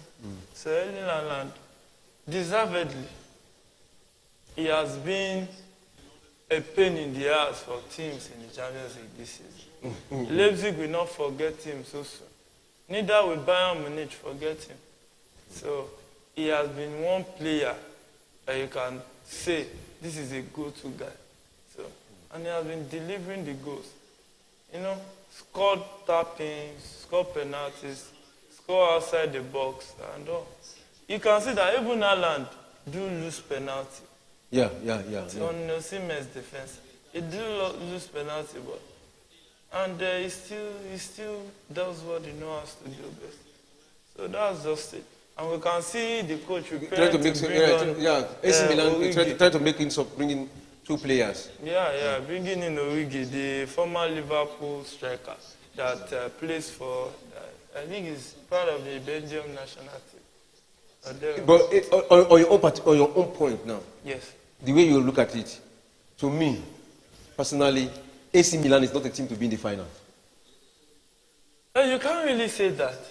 No, from the way they are playing right now. Yeah. You know, if they are in the final, it will be a boring final. One-sided. Yes. Even if Inter gets to the final, won't it be one-sided? They can still put up a fight. Inter can still put up a fight against Man City or against Real Madrid. They can still put up a fight. Yeah. But this AC Milan cannot put up a fight. This AC Milan too can put up a fight. How? With what? Except with Rafael Leao. Yeah. Without him, probably I don't know whether before. These two goals Inter is up is mainly lack of concentration from AC Milan. They just took their eyes off the pedal and their 2 goals down. If it was Napoli, it would be a better semi-final. It would be a better one. So you can't really say that with what is happening now, you can say that with this, Inter will be a better opponent. You can't really say that. This Inter that is crazy inconsistent. They are very consistently inconsistent. So you can't really put your money on them. Now you can see the protests around the referee. But so far, I want you to talk about the officiating. So far, how do you see the officiating? Are you happy with it? Of course, balanced officiating so far. Not like when Napoli played AC Milan. You know, in the first leg, for me, that officiating was too questionable to me. But so far, so good in this match. The officiating has been balanced. The officiating has been good. For me, the referee is doing a good job. So far, so good. Especially disallowing that penalty. You know, before he disallowed it, I was saying, now these players will turn and see where the touch was that much, that it was just a soft tackle. And the referee went to see VAR and rightly ruled it off as a no penalty situation. So far, so good. The officiating has been good. Very good. The officiating has been good. But the stadium is calm. San Siro is calm, it's quiet. And you remember this stadium is named after one of their players. Giuseppe Meazza. Yeah. One of their players that played in, I think, 1940 to 1940 something. And you know, one of those players, I think one of the players scored almost 280 goals for Inter Milan. Yeah. And the stadium was named after him. Yeah, he scored most of those goals in this stadium. Yeah, in this stadium. And they named him after him as an honor. Yeah, of course. He did a lot. Yeah. And many of the times, they actually named those stadiums after a player, after they died. Yeah. That's what explains why they now named the Napoli Stadium after Diego Armando Maradona. So after it was a passed on to glory. So somebody said the Afterlife FC is really and you know one funny thing, a lot of things happen. You know, it is after Maradona died that is record the record is set up been broken. Yeah. You know, he died and Osimhen has broken his record. Argentina won. Yeah, Argentina won World Cup. Napoli Won won another league. another league. You understand what I'm He saying? was not alive to see. He was not allowed to see. He was not alive to see all The those things. irony of life. That's why this life there's nothing. Probably his spirit. Just do the when, best probably and when do he the was best. when he was alive, his spirit was preventing all those things. No. I don't think that. I don't think so. It's just life. It's You just know, that's life. why I was talking about appointed time. Yeah. When it is time, it is time. Like, you know, there's time for everything Yeah. in life. So, the same way there's a time to be born, there's a time to die. Yeah. So, it's just practically about time. You know, when the time comes, things will fall in place. Look at how Napoli took almost everybody to the cleaners. Defeating Juventus 5-1. That's a lot. And if you look at Juventus, when you talk about the Italian Serie A, they have won the Italian Serie A more than any other club. Of They have course. won it 36 times. The people that even came closer was AC Milan that won it 16 times. Before Inter Milan have won it 14 times. Yes, now. You know, so 36 times. Oh! Oh, that would have been the third goal. The, Okay, match. okay, it would have been the third goal of the match. yes. That was a good shot from Tonali.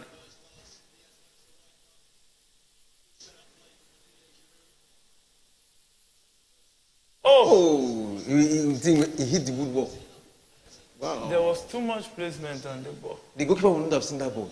Yeah. Yes, sir. So if you look at it now, right now, Juventus they are not in the Champions League. They are not in the Champions League, and though they are in second position in the Italian Serie A, probably we'll be seeing them in the next. Champions Yes, League. Champions You League. know, they still have a case in court. Yeah. So hopefully, if they survive that, and UEFA doesn't hammer them, give them ban from Europe, then maybe we'll see them back in the UEFA Champions League. Yeah, And they are still in the Europa League too. Yeah. Yeah, they're in the Europa League. Yeah. They're So still it's an opportunity for them to win the trophy this season. They can. Honestly, they can. They can. Is it trophy they can win? But let's see how it goes. There's still Roma there too. Yeah, there's still room there. And you know how Mourinho is when it comes to cup competition. When he gets to the final, he hardly loses it. And now he's in the semi-final already. Yeah. So you can say that Mourinho, he knows how to win these games.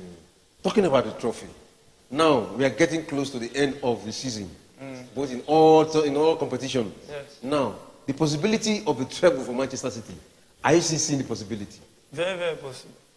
Very, very, talking about the Premier League now, right now, it's just one point ahead of Arsenal And with a game in hand. Yes.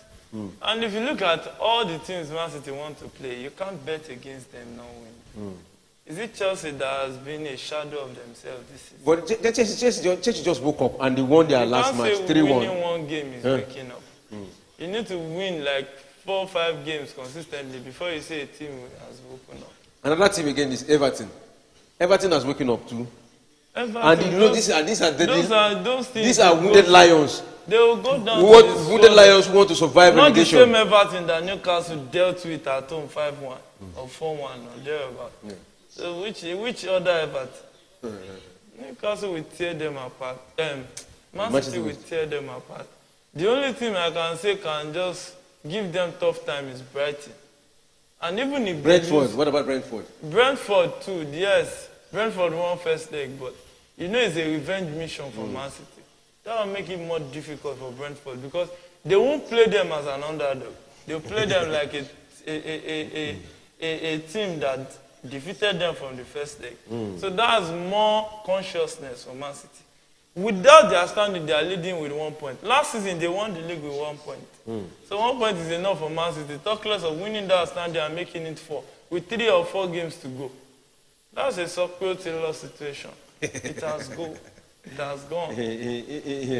You know, football is becoming something. Yes. The last match Barcelona played against Espanyol.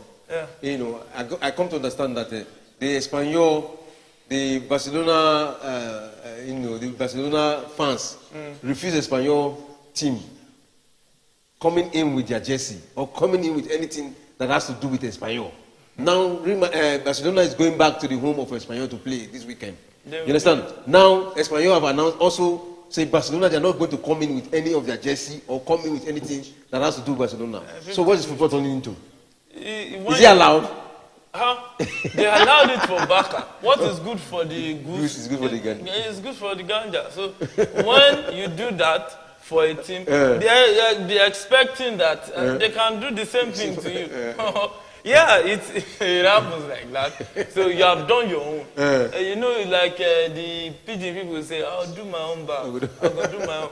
First to do, you got no go first. No, first to do, not they pay. Second to do. Then they pay. So when you see situation like that, you know that you just laugh. It doesn't affect the flow. Okay, when you look at this very particular season now, this AC Milan. And you know that Espanyol and Barcelona, they are rivals. It is a derby. Now, if Barcelona win that match, that means they have won the league. Yes. And Espanyol also, right now they are struggling for relegation. So it's going to be a very tough match. You know one thing. What we would like to do is to spoil the party of your derby rivals. The team in your area. You know they know you. Yeah. Shebi see you. So, you know the thing is that, let me tell you one thing most a beautiful, wow, that was so a beautiful shot. But that was a simple catch for the goalkeeper. That's a beautiful one. From the Brozovic. Yeah. You know, I was trying to say something. What was I trying to say about the? About the Barcelona. Okay. Well, I was trying to say that one thing about these clubs, these teams, they don't like a club to use them to shine. Like for instance, now if Barcelona wins that very particular match, they will celebrate their victory. So you understand? So they want to spoil that party. So they will use them to shine there. You understand what I'm saying? Want to spoil that party or like the day Napoli won. Salernitana. They had to delay the party. So you don't want to be that team. You don't want to be that team. They used to celebrate. So you just want because we've been with record. Especially when is your fierce rival. It's your fierce rival.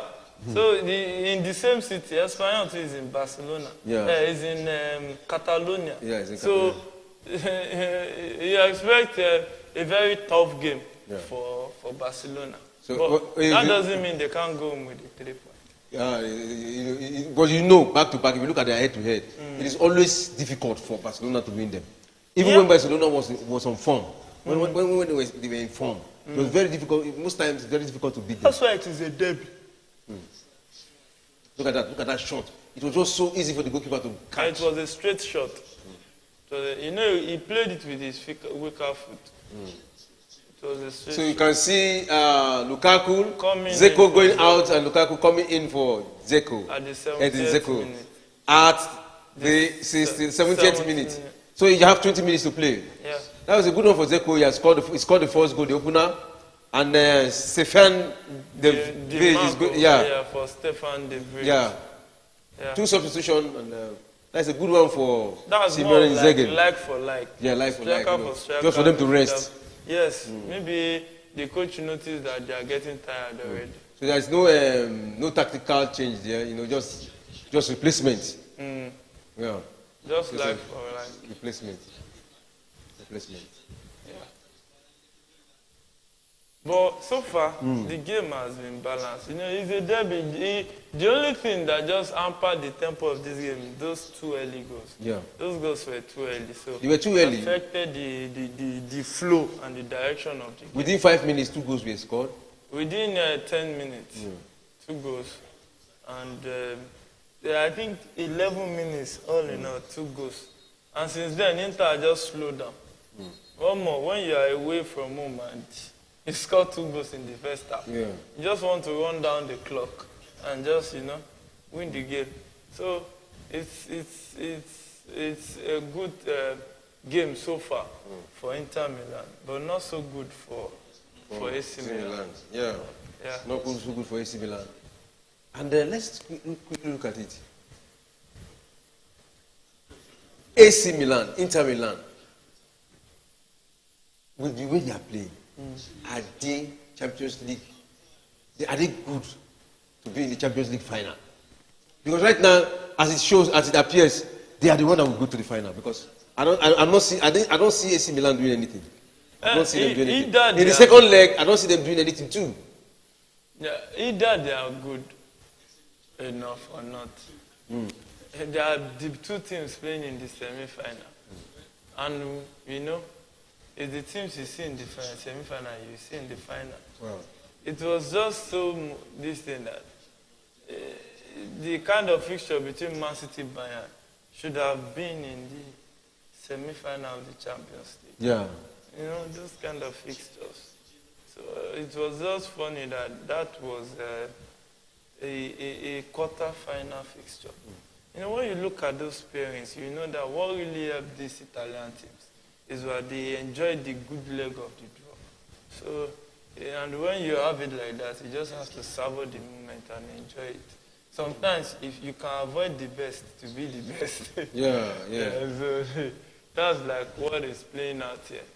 So, well, it's been a good game at their own standard, but nothing close to what happened yesterday. Nothing close to what happened yesterday. Yesterday was something else. You know, where I sat down, I was watching Manchester City versus Real Madrid yesterday. Yes. I was not comfortable. You cannot take your eyes off this. No. It was 90 minutes spectacular football. 90 minutes tactical football. It was so tense. As in back to back. Back to back. And when you look at that game, you see brilliant coaching. Yeah. You see tactical abilities of the coach in play. And not pragmatic football. Both teams were attacking back to back. So those kind of games now, you sit at the edge of your seat. And Lukaku trying to do something here. You just want to write his name. He want to power his way through how many defenders. Oh, and he's succeeding. Yes. And he crossed the ball. Oh, that's a good save right there. And I think, that's a corner kick. Yes. Corner kick. Blocked shot. Because if Inter scored the third goal in this game, that means the game is over for us. Most likely over, because football. Even Inter Milan we are talking about, twice they won the Champions League. It was Ancelotti that won it for them. Yeah. Ancelotti won Champions League for Inter Milan twice and won twice for Real Madrid. And he's having 4 Champions League. You understand what I'm saying? Yeah. I think Mourinho has also won it. Is it with Inter? No, Mourinho won for Inter. Ancelotti won, I think, for AC Milan. Yeah.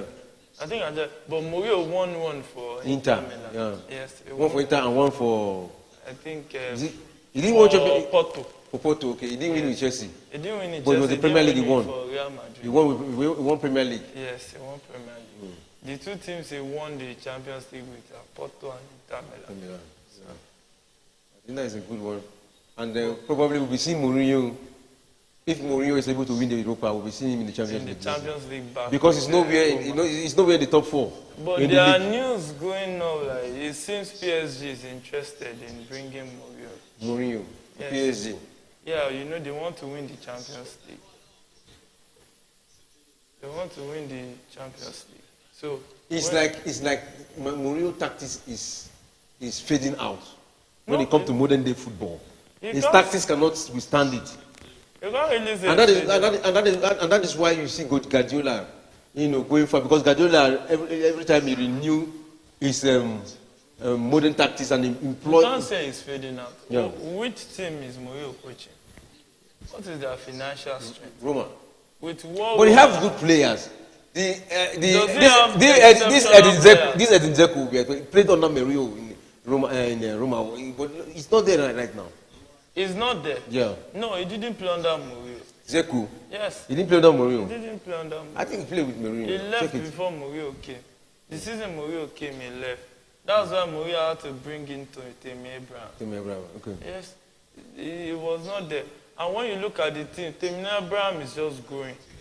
Yeah, he did a lot of work on Tammy Abraham. If you see Tammy Abraham now, it's not a different kind of animal on the field of play. Ironically. And those days when he was at Chelsea, he was not used. Complaining. Always they bench him. Sometimes they bring him in towards the end of the second half. you give him 15 minutes to play, 25 minutes to play. Because then, Tammy Abraham then is not the one that is available now. Mourinho has So done that's why a lot sometimes of I used to tell people that Chelsea kills people's career. It's not Chelsea that is killing it. It's who is killing it. No.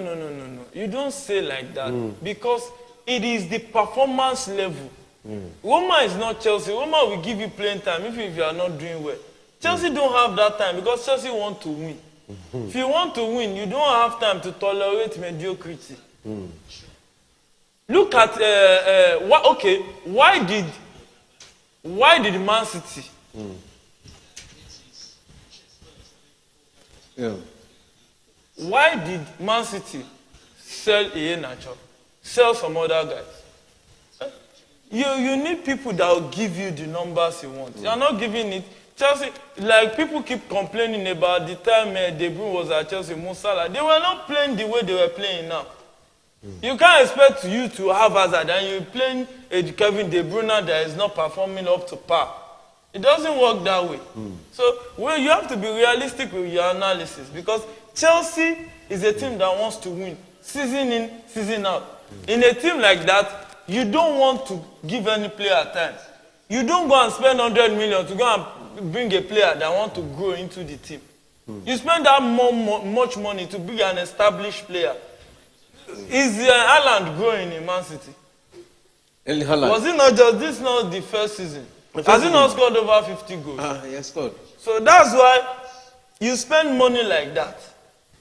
You want to, how much did they over 60 million from Dortmund? Is this small money? Mahrez, did he grow in Man City? It was already established. You are paying that kind of money for established player. And you expect the player to play like an established player. And the same reason why Madrid is not giving us our time. Because after the injury, the little time they gave him, he has not really turned up the way he should. Yeah, due to injury, but it is what it is. The team has to move on. The team wants to win every season. So you need players that will give you results. So it's not about Chelsea. It's about their performance level there. Roma will give you time. Chelsea will not give you time. And that's how it works. Any winning team you see around, how many of them are giving players time to mature? They rather loan them out till they have sense. Till they have sense. Yes, of course. So, you know, Chelsea loaned Mount, Reece James, loaned them till they receive sense and got to that level Chelsea could. And they enjoyed for it. So that's how Chelsea is. You want to be the best, you have to have the players playing at the highest level and playing very well. So it's 88 minutes into the second half, 10 minutes left, and it's Inter Milan who is leading right now 2-0. And that's how it stands. And as it stands, that's the first leg of the Champions League. I think they still have second leg. They still have the second leg. So for now, it is Inter Milan who is leading. And this 2-0 is enough. It's enough if Inter Milan can hold them till the end of this second half. That means Inter Milan will be meeting either Real Madrid or Manchester City in the final. As it stands now, it is 2-0 in favor of Inter Milan, and that means Inter Milan have edge because they are playing away against AC Milan and they are leading.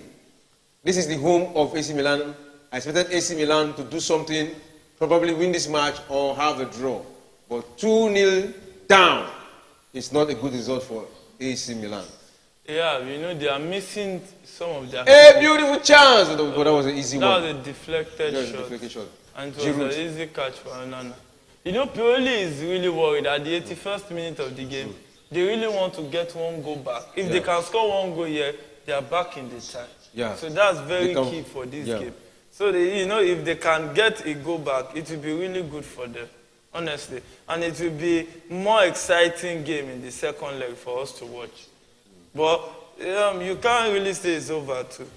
Yeah, it's not over yet, but this is the way it's going. It's not over yet. If you look at it, These are neighbors, these are rivals. They know themselves very well. They know themselves very, very, very well. And if you look at the stadium, you see that it is the AC Milan fans who has occupied everywhere. And Calabria was just substituted for Pierre Kalulu. Yeah. Kalulu too has been a good defender for AC Milan, but you know these guys they still need time to grow. They are still growing. And when you a quick check of the stats so far, expected goal ratio for AC Milan is 0.79, and goal ratio for Inter Milan is 2.11, 55% ball possession for AC Milan, 45 for Inter Milan, then 10 goal attempt for AC Milan, 18 for Inter Milan, and 5 shots on goal for Inter, none for AC Milan so far. We are very bad. Blocked shot 3 for AC Milan and 5 for Inter Milan. Free kicks 15 for AC Milan and 13 for Inter. And 2 corner kicks for... Oh, that's a good save. That's a good save. Wow. That's a good defending. A good defending from AC Milan. That's a good defending. You know, their defense has been really porous in this game. They've not really had the best of defense. And, you know, corner kicks 2 to AC Milan, 3 for Inter Milan, 2 offside apiece. Goalkeeper saves, 3 goalkeeper saves from AC Milan goalkeeper. You know, none for Inter Milan goalkeeper. That explains AC Milan has not gotten a shot on target. And 11 to 13 fouls for Inter Milan. And, you know, when you look at the completed passes, AC Milan has more. And even ball possession, they have more. Dangerous attack, AC Milan had 35, Inter has 30. And out of 35 dangerous attack, they can't get a shot. That's really bad. Out of 55% ball possession, they can't even, you know, get a goal, a shot on target. Talk less of getting a goal. This is a really, really poor first half. You know, AC Milan fans are the highest in the stadium. Yeah. So if you look at it, our stadium. Yeah, red all over. It's red and black. Very silent. Red and black, and it's you know. You can mainly hear the Inter Milan fans shouting and singing, and it will be a colorful stadium in the second leg for Inter Milan. Yeah. Fans. You look at the disappointment. Look at the disappointment in the faces of the fans. Really, they are all disappointed. They are not even motivated. You know, I like some fans, like the Celtic fans. You know, even if they are down, you see them hailing their team. They'll be shouting. They'll be. I think that will even give them this thing. Even like yesterday's match, you see Real Madrid versus Manchester City. Most times you see Vinicius Junior will come to be telling the fans, hail us, hail us, hail us. Of course, Rodri, you see Rodrigo. They've given the fans something to cheer. What has AC Milan given the fans to cheer? It's different. Even when it was 1-1. Look at even Ibrahimovic is disappointed. Honestly, it's a very disappointing and very poor game. Very poor game for AC Milan. Very poor game. You know, this is where you differentiate the boys from men. Yeah. They only won Napoli because of Leao's brilliance and the key players Napoli were missing. First leg, they were missing their goal punter, Osimhen. Second leg, they were missing one of their best midfielder and their best defender. So, it is not as if and the game ended 2-1 on aggregate. It was still close with those players Napoli were missing. Yeah. And Napoli still missed a penalty. So, you can't really say AC Milan really deserved like that. They played well, yes, but they are not Fanon team. You don't know the AC Milan that will turn up. And that's really, really disappointing. If you look at the stadium, some of the fans are already moving out. Of course, like we used to sing in Nigeria, one by one, they go. Yes, but this is the first leg. But as champions, and you know, as a champion, your fans also they are also champions. They should learn how to be champions, and they should learn how to share them. Never say never until it is over. Yeah, there are some games you can say never. And this one, But a chair for their team to get one goal now is not a bad thing. It's not a bad thing, but Yes. a team that will score will play like a team that will score. Yeah. At this stage, you are 2 goals down. You don't have a shot on goal. Shot on goal. As at the 87th minute, that's way disappointing. That's very disappointing from the Milan players. Very, Really very disappointing. Very disappointing. And no wonder the fans will have to move them. We have to leave the stadium. Yes. Because they are not getting what they want. They are not getting anything to cheer. Yes. You know. But let them just try cheer them. Let's see whether I can motivate them. And you can see Origi is there. Probably we expect a goal from him. I'm expecting a goal from Giroud. And But you need midfielders to feed you before Giroud has not even had a shot on goal. Not even a header on goal. Player. Because he can score goal with his head most times. Yeah, no player of AC Milan has had a shot on goal. Right. From the start, that's the terrible And this one. is the 88th minute. No shot on goal for AC Milan player. No shot on goal for all the strikers. And you will see that the only thing I can see in this match that made AC Milan have more of the ball possession is that Inter Milan has slowed down. They are leading 2-0. They just want to while away the time and just prepare for the second leg. You know, if I were Inter Milan, I would have used this opportunity to give them like 4-0. No, it's So not that- that easy. so You that when can they go come- out now. If you go out, now, you can concede one. So that when they come for the second leg, I didn't mean it is 1-0. You say that. But it's 2-0. So all you just is soak pressure and go on counter, which has been what they have been doing. They go on counter, but they've not really got the goal. You've seen some saves that AC Milan goalkeeper has made. So when you look at it, it's not as if it's just game plan. It's not game plan. probably in the second leg, the AC Milan players that are injured will be back. Will come back, and that is when they will now use it against the Inter Milan. So If they use it against Inter Milan, even if those players are around, Inter can still soak their pressure. Even with Leao playing and maybe Benacer back, they can still soak the pressure.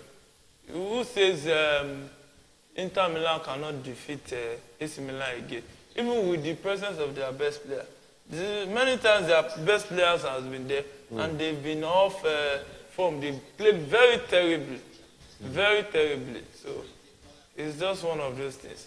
Honestly, their performance of AC Milan today has been abysmal, purely disgraceful. Yeah. It is a shame.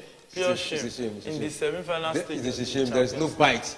That's to tell you they don't have alternative players. They don't have alternative players. Probably Rafael should have a better replacement, but they don't have it. Those players that are missing, they should have a better replacement, but they are not. I'm not seeing it here. I'm not seeing the bite. Yeah, but you know that you need money too to have the best of the best. Yeah, players. they're just playing like Chelsea. Not like Chelsea. They are not playing like Chelsea. They are playing better than Chelsea. Right? They are playing better than Chelsea. They are not just getting that cutting edge. No, as in the Chelsea of the last 10 games.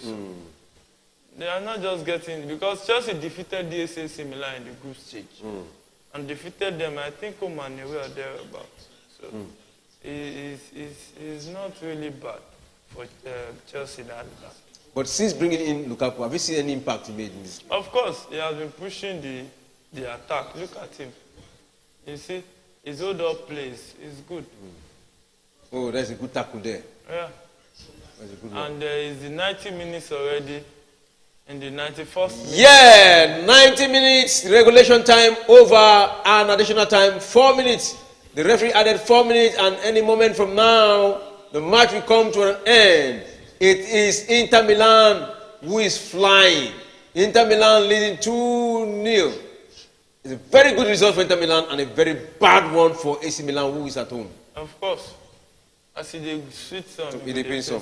But do you think Stefano Pioli will survive being sacked with this kind of play in the semi-final of the Champions League? To whom much is given, much is expected. Have they given him much? Not so, not really. So if they even sack him, it might throw this team in disarray, because to get another manager to do what he has done so far with the resources at his disposal, it will be very, very, very. It's left to see. They're left to be seen, though. But I'm not sure they can get a manager that can. You know, they've won the league. got into the semi-final of the Champions League is not mean feat. And they did that, and it's not that bad. They've had a bad game. Not as if every game of this season they've played is bad. So when you want to judge a coach, you look at the holistic approach, the whole season. You look at the resources he has at hand and what he has done with them. So it's not that bad. That is the first shot on goal. That is the first shot on goal. In the 92nd minute. 92nd minute. Of the 4 minutes additional. Look at that. Look at that. Straight and shot. the goalkeeper was at the right position to stop that. That is their first shot on goal. Coming as late as the 92nd minute. 92nd minute. Really terrible. Really terrible. Really, really terrible. You know. Really terrible. Really terrible. Honestly. And it is AC Milan. The keeper rushed out to take that one easily. 2-0 will be a good result for Inter Milan. Of course. But 3-0 will be a better one. 3-0 will be a better one, and they will be relaxed. An additional goal will be better. But we've seen some semi-final of Champions League, 3-0 up from first leg, and the team still comes back. Come back and still win. Yes. Still qualify. Even when the away goal was still active. So in football, you cannot say never. Anything can happen in this game. You know, that's one thing about Italian football. All these wasting time tactics, all these time-wasting mechanisms they use, they try to kill the tempo of the game. You understand? When you keep falling, you understand? The players try to attack, you fall, you waste time again. You know, you keep bringing down the morale of the opposition. So it's just time-wasting tactics that many Argentine players do it a lot too. Italian teams do it a lot. So it's just one of those things that you look at it. It's not the best for football. But what can we do? Advantage Inter Milan. If you were in their shoes too, you want to waste time. So that's how it works.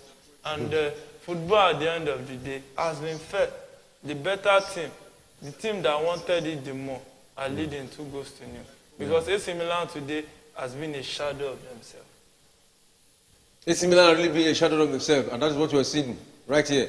And we also saw it in their league. They're in the 5th position. Probably they'll be going to the Europa Confederation Conference League. The point you are not expecting them to drop. They drop. Imagine dropping point against is this the Cremonese or Salernitana? That a lot of teams expected them to win. So it's been a very terrible season for AC Milan. Honestly, that explains why people do say that they just won the league last season by luck. When you look at the way Napoli won the league this year, you know there's no luck. No, it's not luck. They fought for it. So that's the difference. They fought for it. That's the difference. The last match. And the game just came to an end. Oh, congratulations to Inter Milan. Inter Milan have recorded the first win in the semi-final of the 2022-2023 UEFA Champions League. 2-0, the match have come to an end. Yesterday's match, Manchester City versus Real Madrid, was 1-1 at the Bernabeu. Today at the San Siro, it is 2-0 in favor of Inter Milan. That's a good one for Inter Milan. Yeah.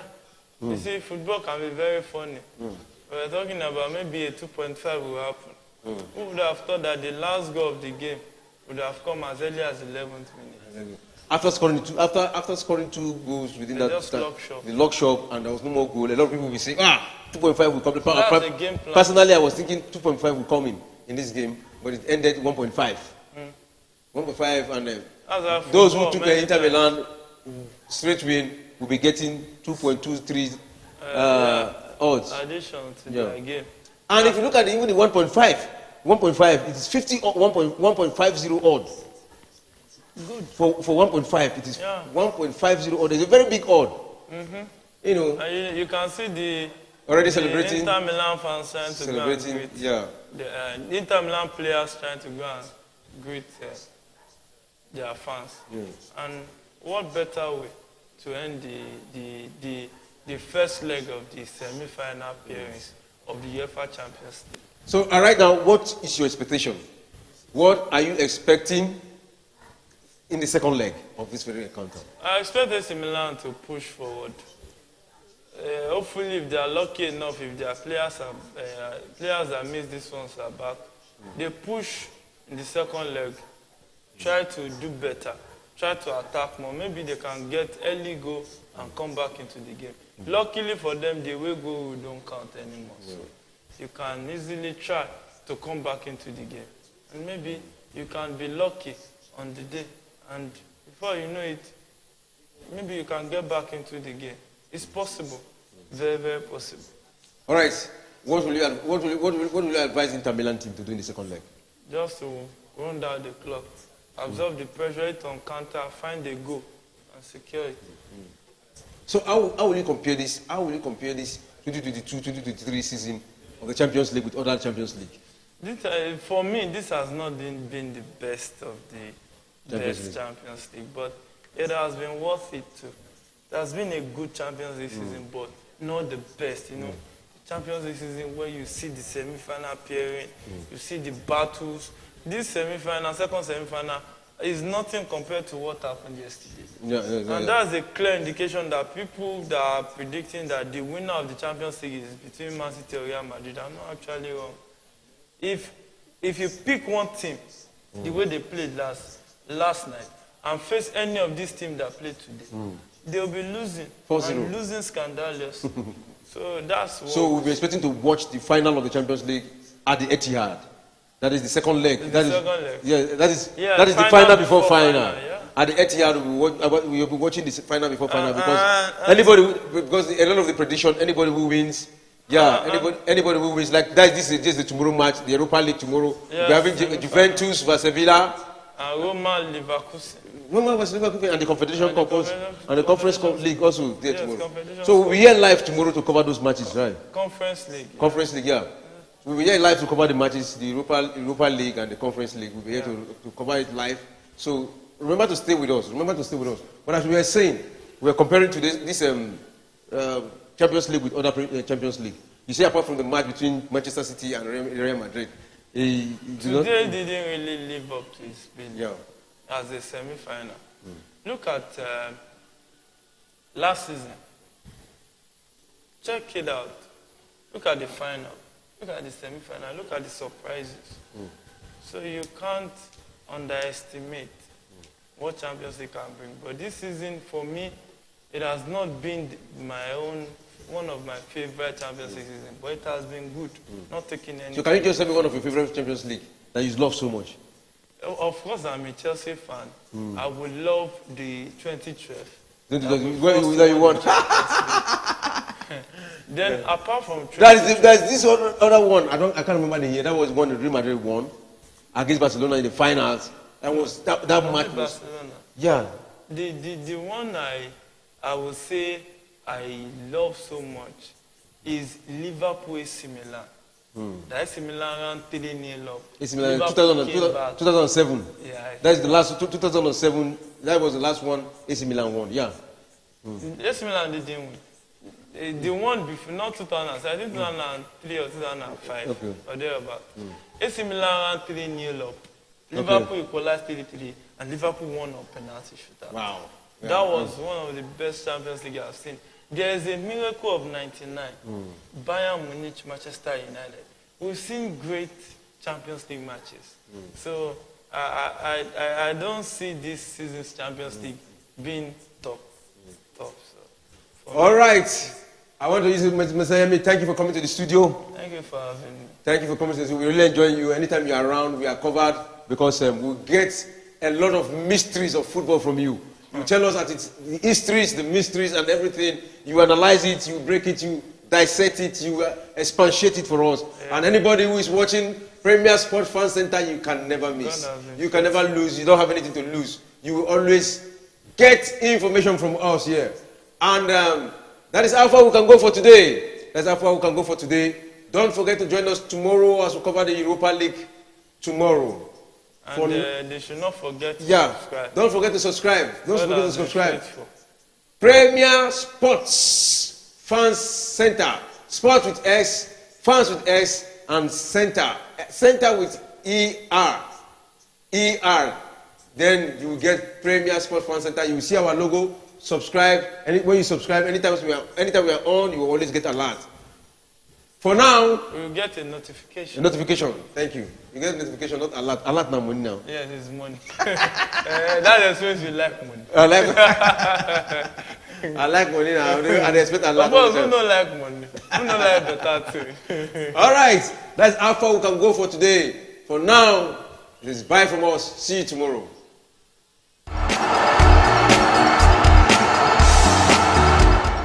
There are two chances, just as you said. Aubameyang was clear to give him the ball and you could have scored. At least you could have given, even if you didn't score, at least give him the ball and have a chance to score. And you will always so selfish, you play the ball out, understand?